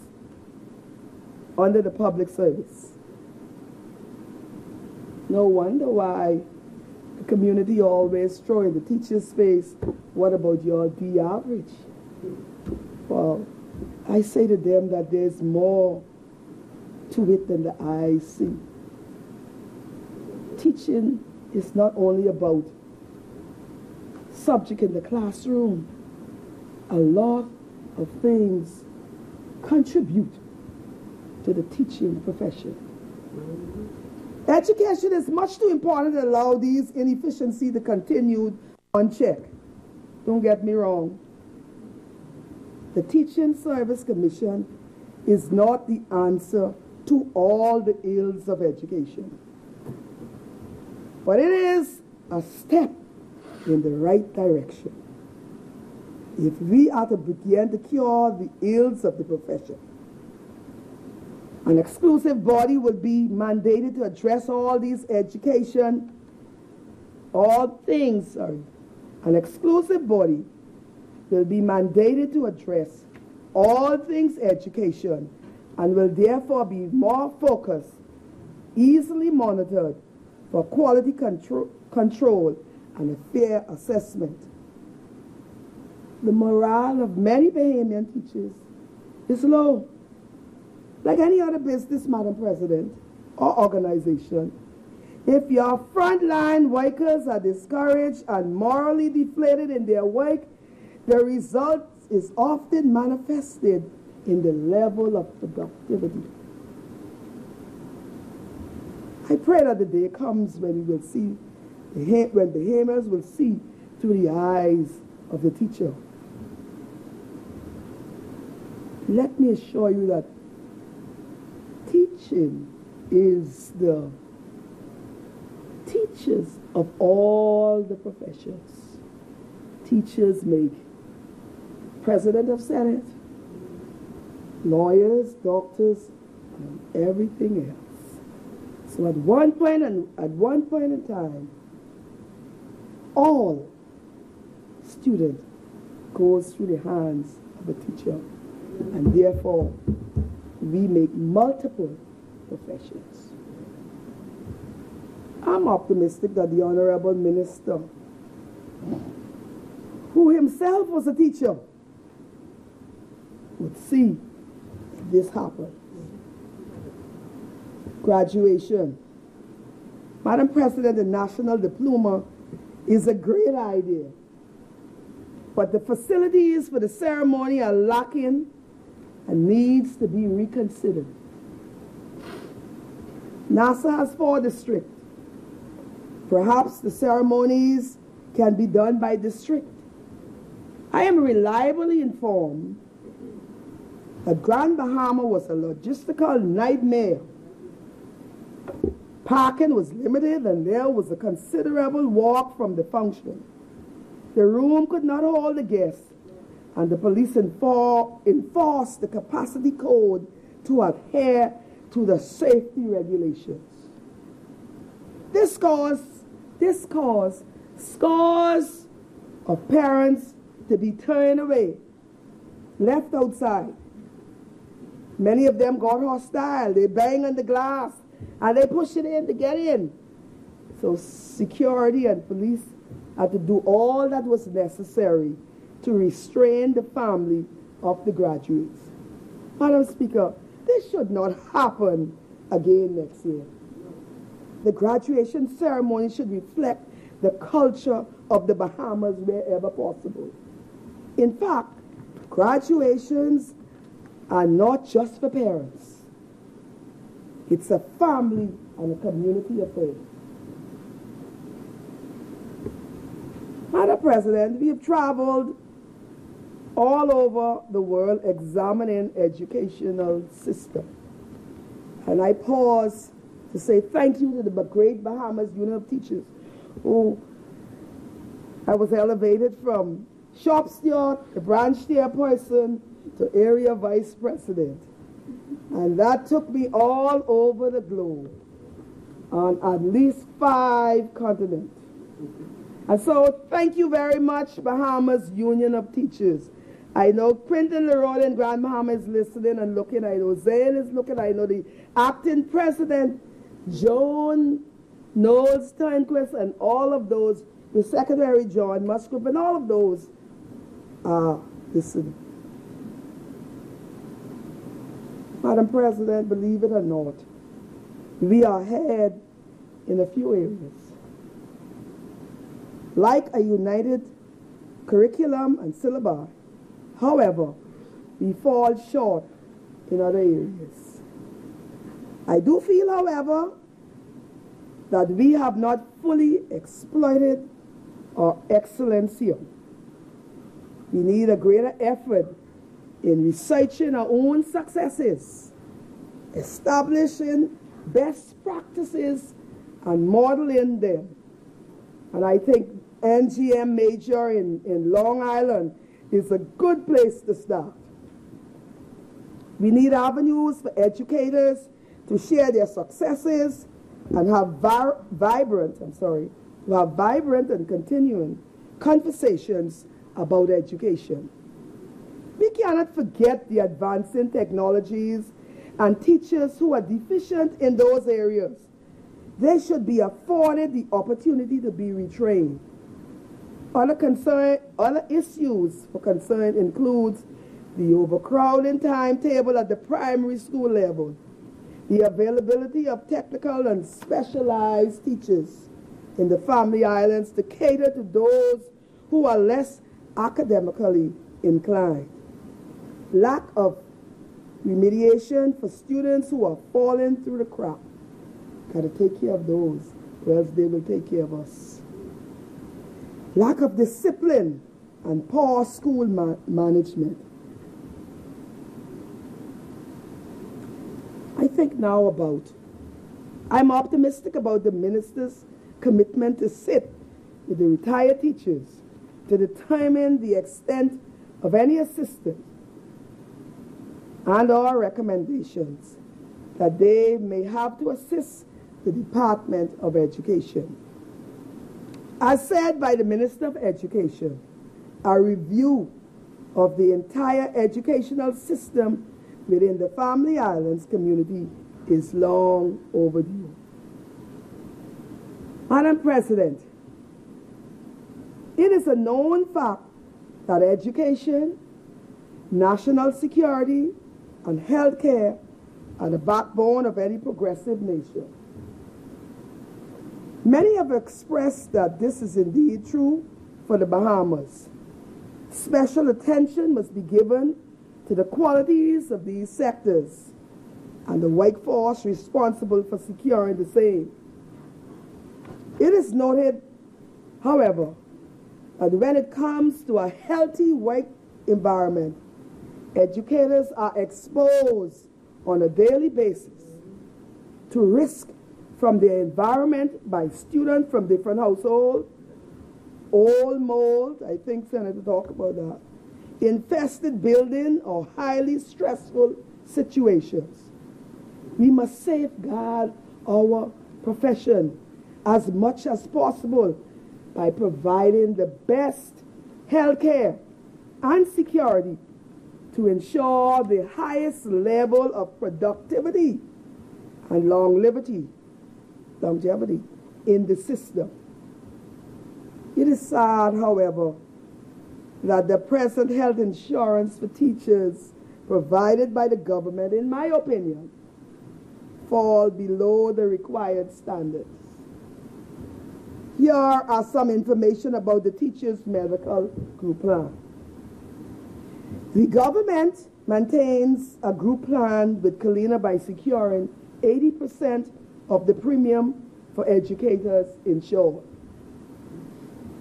Educators pay 20% of the premium. There is neither dependent coverage nor options for dependent coverage, which results in many teachers opting out of the plan in order to secure independent insurance to safeguard their family. Madam President, the maternity benefit is inadequate for a profession that composes of 90% female. Educators with their meager salary are required to pay for their full maternity cost and are reimbursed on the conclusion of this period. This is unacceptable. There is no dental or vision coverage with this plan. Madam President, in an effort to provide the insurance packages offered to teachers, consideration should be given to consultation with Kalina to create a new plan. I want you to listen carefully to this. The amalgamation of plans currently provided to all civil servants should be considered. It is believed that this improved plan can be entered into with no additional cost to the government and would include additional benefits such as dental, etc., and low premiums. Madam President, I have spent a lifetime in education and also in the teachers' trade union. I am concerned about recent events regarding the actions of labor and the supervision of elections. How can the Department of Labor supervise an election when a candidate's membership is in question? How can the constitutional requirement of any union be ignored? This is a dangerous road for future elections and their integrity. This matter needs investigation. I want to congratulate the NCTUB and the TUC on a very successful Labor Day march. The workers have something to look forward to. I encourage you to work, this is the workers, together for the good of workers. I encourage all labor leaders, to be persons of integrity. Members are not just looking for virtue in government, but they're also looking for it in labor. Carry on the work of the people with integrity. I call for aggressive conciliations at the Department of Labor and resolutions of labor issues in a timely manner. I now turn to Family Island development. Madam President, as a Family Islander, I am passionate, seriously passionate, about the development of Family Islands. Sometimes we who are in NASA are so NASA-centric until we forget the other 699 islands and keys. It is said that it's 700, so, but the Family Island is one, so the rest is 699. Every Family Island is a destination unto itself and should be promoted on its own merit. Most of the Family Islands are steeped in historic attractions. If marketed properly, we can attract all types of tourists. The cultured ones, the religious ones, the bonefish ones, the deep-sea fishing ones, the bird-watching ones, and the list goes on and on and on. Sadly, though, most of our Family Islands are lacking the necessary infrastructure and facility needed for positive development. Crown Land Grant. The budget speaks. The Crown Land Grant behavior. I was elated when I heard about that because I have cousins in Eleuthera and the rest of them. They have applied for Crown Land Grant to come back home to build a second home in Crooked Island, in Macau, in the other islands. They have waited some years, but they have not gotten anything on it. And so I welcome that because, as you know, the islands, especially the southern islands, are dying slowly. And so if these lands are granted without all the fanfare, I guarantee that my other Crooked Island, like Senator Morse, Senator Henfield, their family will come back and have a second home in Crooked Island and elsewhere. And so I thank the government for reaching out. And we wait in anticipation for our Crown lands. Mailboat and docking. Madam President, mailboat services and docks are closely related. And it's very, very pivotal to the family island. We hardly could do without the mailboat service. This goes for most of the family islands. Docking facilities, though, in most of these islands are in dire need of repair and upgrade. I was elated when the Minister of Local Government and Transportation informed the Honorable House that some 1 million, I gotta be careful with my figure, some $1 million was budgeted for minor repairs to dock and docking facilities. This, Madam President, would not probably solve the problem now, but in this case, it could help until the government is able to build a state-of-the-art docking facilities in the islands that is needed. An increase in the frequent mailboat service. I know we have Tom Hanna does a good job with the mailboat service in Crooked Island and Auckland and Long Key. But he only comes 3 times per month. We have reached that level where we need the boat once per week. Once per week. We anticipate that this would happen. Airports, like docks, airports are very, very important. Madam President, the state of the airport and the family island is also an issue to be addressed. In the world of increasing threats of terrorism, and many of the family islands are still not equipped with the proper screening devices and the technology. The runaways are in need of repairs and extension. Sometimes the pebbles, the stone, and the runaways, it's mind-boggling.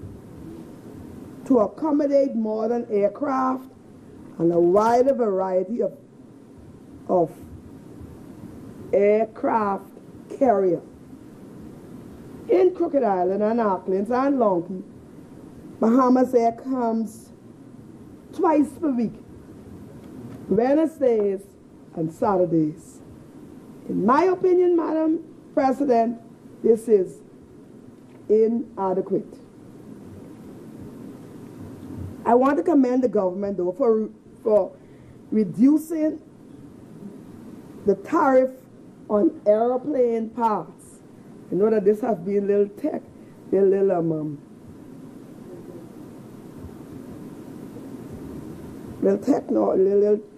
typical little thing in the other house. But I am happy for that. Only those who knows it feels it. I am happy that persons like Island Wings and Island Connection in Long Island, Freddie and Matty them, who I have, when I was late for school and Bahamas Air left me and didn't have a seat, I could fly to Long Island and hire, especially Freddie. He takes me from Long Island to Crooked Island. This thing will benefit these young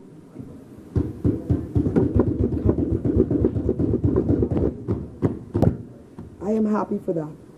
And not only them, I'm sure there are other airlines, other small persons, pilots with their little small businesses or this with them. So I thank the government for that benefit. Fuel shortage. This is not a NASA thing. NASA people don't know anything about not having fuel for weeks, I should say. The continual shortage of fuel in the many certain islands is a vexing problem.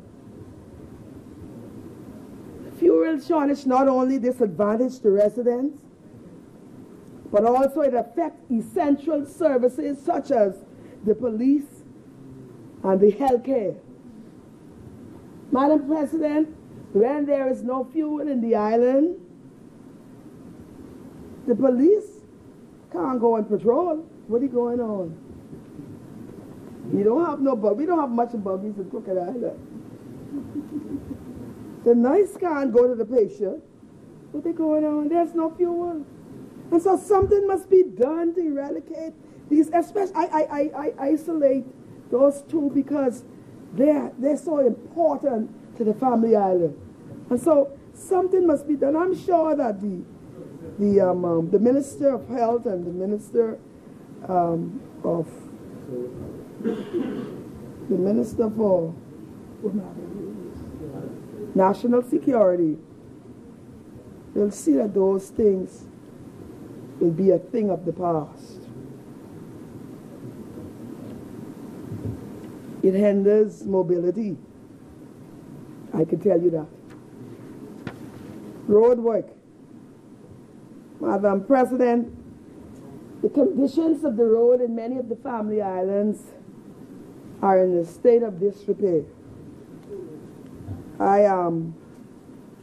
The last government, I must say that I appreciate the effort that the last government did with assisting the road in Auckland and in Crocodile. As we speak, I think contractors are now on the road. The people need and deserve good road.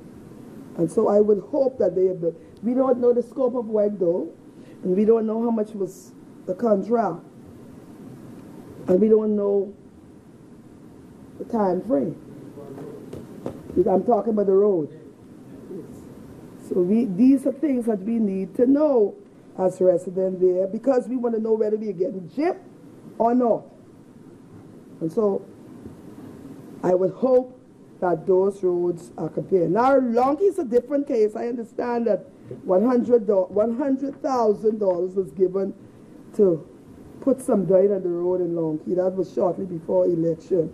And the contractors find it difficult now because Lonky never had a road. The old road that Lonky had, Basil T. Kelly gave it, and Basil Kelly was almost time to be resurrected. That's how long he was going off the scene. And so that was the last thing with Lonky. And so that is insufficient. And Lonky deserved the 20 persons there, including children, deserve to have their little road at least. It's a beautiful place, Madam President. And from north side to south side, I'm sure the Minister of Works could attribute to that, because some of the best fishing grounds in the Bahamas lies around Crooked Island, Auckland, and Lonky, especially Lonky. We don't want the Spanish whale boats there at all.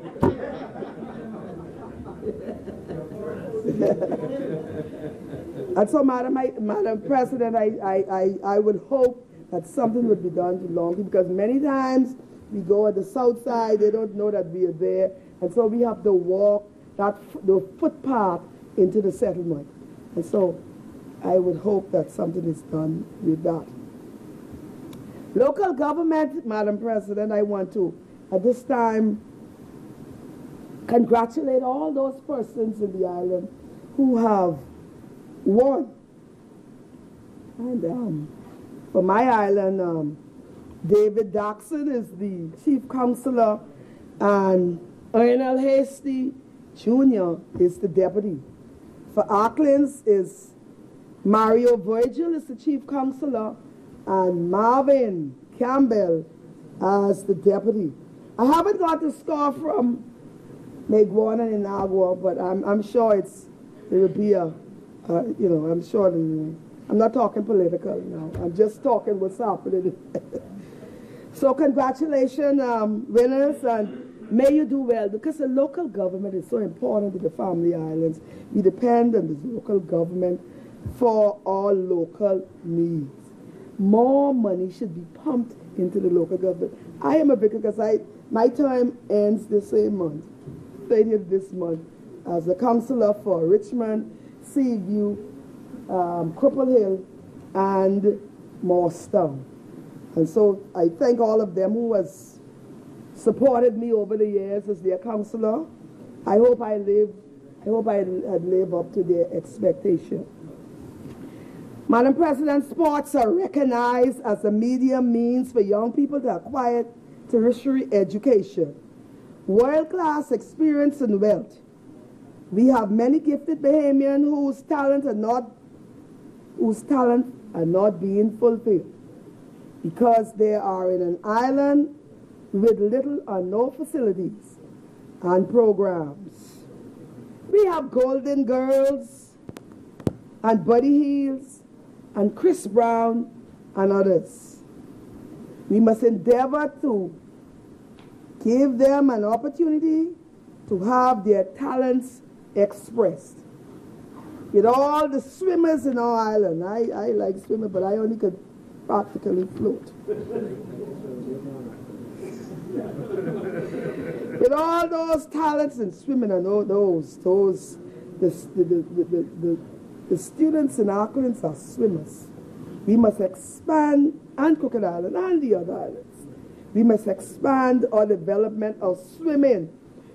We should have programs in it. This is what we got. Let's bloom where we are planted. And by doing that, we'll give young Bahamians an opportunity to represent their country on a global stage. You can imagine the best swimmer coming out of Crooked Island. Regardless of homecomings and family reunions. Regardless, Madam President, homecoming are very pivotal to the economic stability of the family islands. I think by far this is the most money generating time when you hear about galas and homecoming that an island could ever do. The islanders look forward to that. Pineapple Fest in Luttrell, Crab Fest in Andros, and soon to be Sappadilly Fest in Crooked Island. And so we look forward for the government. They boost the largest revenue, and so it's my opinion that the government should invest more funding into these events, as most of the monies remain in the island. It's a cycle. Those money don't come out. Instead of investing in carnival where half-naked women and men parade the streets of New Providence and the other islands like that, invest in family reunions. Invest in regatas, invest in homecoming. And let that money cycle within the island. Hurricane Joaquin and Hurricane Matthew. Madam President, on October 1st, 2015, Hurricane Joaquin devastated the islands of the South Bahamas. I was a victim. I thought the judgment had come. We were running from place to place. Before that, I love hurricanes. Hurricanes was like, yeah, before that I love hurricanes because I never see, well, with a little wind and some rain and the rest of them. After walking, it's a different story. But that's not the main point. I thank God no lives was lost because the devastation of that hurricane. It had to be a God somewhere that kept us. From that time, Madam President, we still have houses unfinished. I hear everybody talking about Matthew, and that's good because Matthew was devastating too, but I don't think Matthew was near as devastating. In these islands, some of the houses still have tabs in them. My house is not complete, Madam President. I don't have tab yet because I sort of fixed the roof, but the inner thing, it's got out. And so I think consideration of, some time ago, our Prime Minister, the Honorable Hubert Alexander Minnis, while in opposition, told the governing party to allow areas that were affected, devastated by hurricane, to have at least a 2-year span of duty-free, and to give us time. We are not rich, but that was not a hairdo, but I think consideration ought to be given to those persons in those islands, Auckland, Crooked Island, Long Key, Rum Key, South Long Island, Grand Bahama too with Matthew. I give the people some time. Let's get these work done. Help persons to repair so they can live comfortably. The irony is that some government building in Crooked Island is not yet built. I speak of environmental health, Madam President. From 2015, the employees of environmental health still on vacation. Probably no fault of theirs, but their office has not been up to last Friday. They have not been in their office. If they're in the office now, they went in today. That should not be. That's a government building. And so we must take care of what we have. And I find that most government has a problem with maintenance.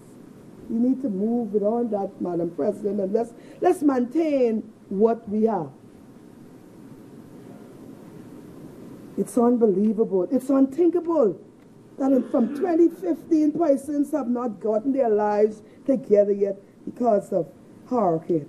And Matthew didn't help it anyway. Matthew add fuel to the fire. And so we call on NEMA through the government, through NEMA too. Let's do something.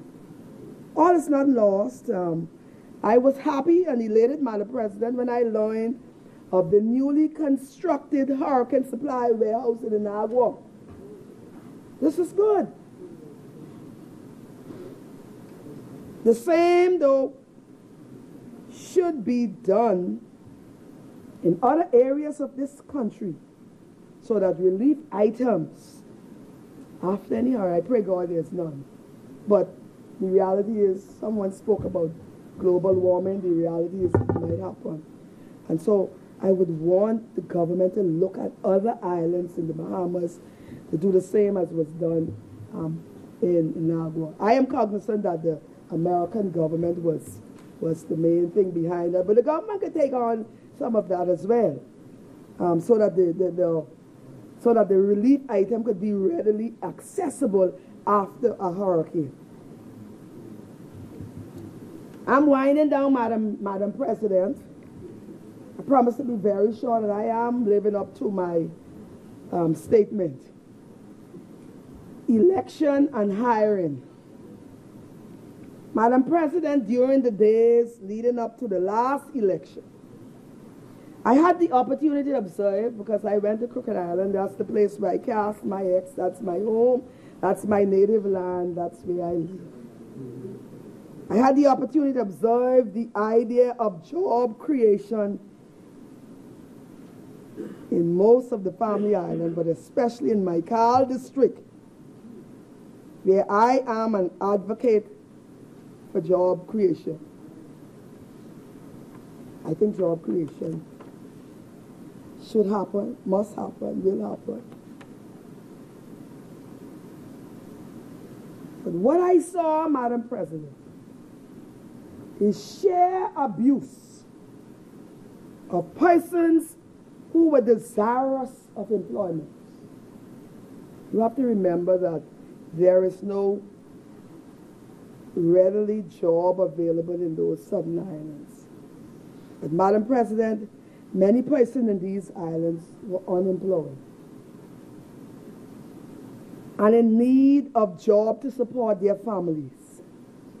But it should not have done in that manner.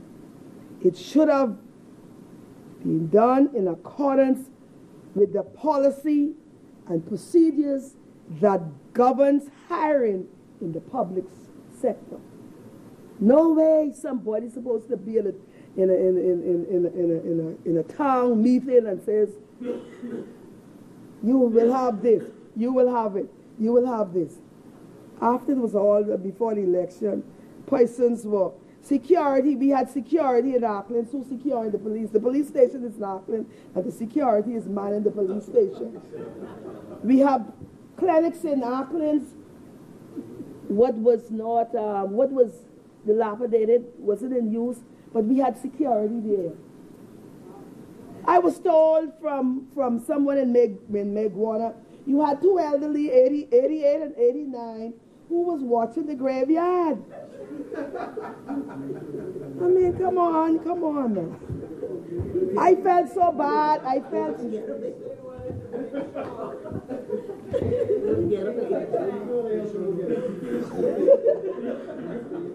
42 persons were given remedial job, security, janitresses. I will speak about the school, and that hurt my heart because the schools was bombarded with janitress. You have 6 students in the school and you had 7 janitresses. One point something per student. But on a serious note, I was shocked to see the excessive amount of custodial workers and security officers hired to work in a place already fully staffed. This abuse, Madam President, should not be allowed to happen again. With respect to the numerous persons who were hired just before election, I am so sorry for them because I don't know if the public service know them because we have 6,500 public service bloated at 6,500. So I am sorry, but I just hope that they get their pay. I submit, Madam President, that a review would have to be conducted at the time and the times under which these persons are engaged, and the people are asking for their monies.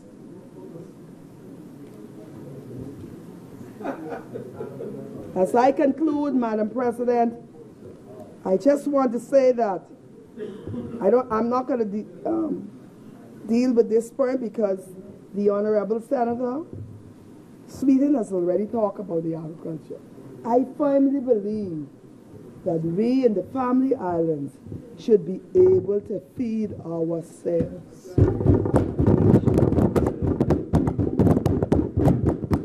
On this note, Madam President, I am excited, I am elated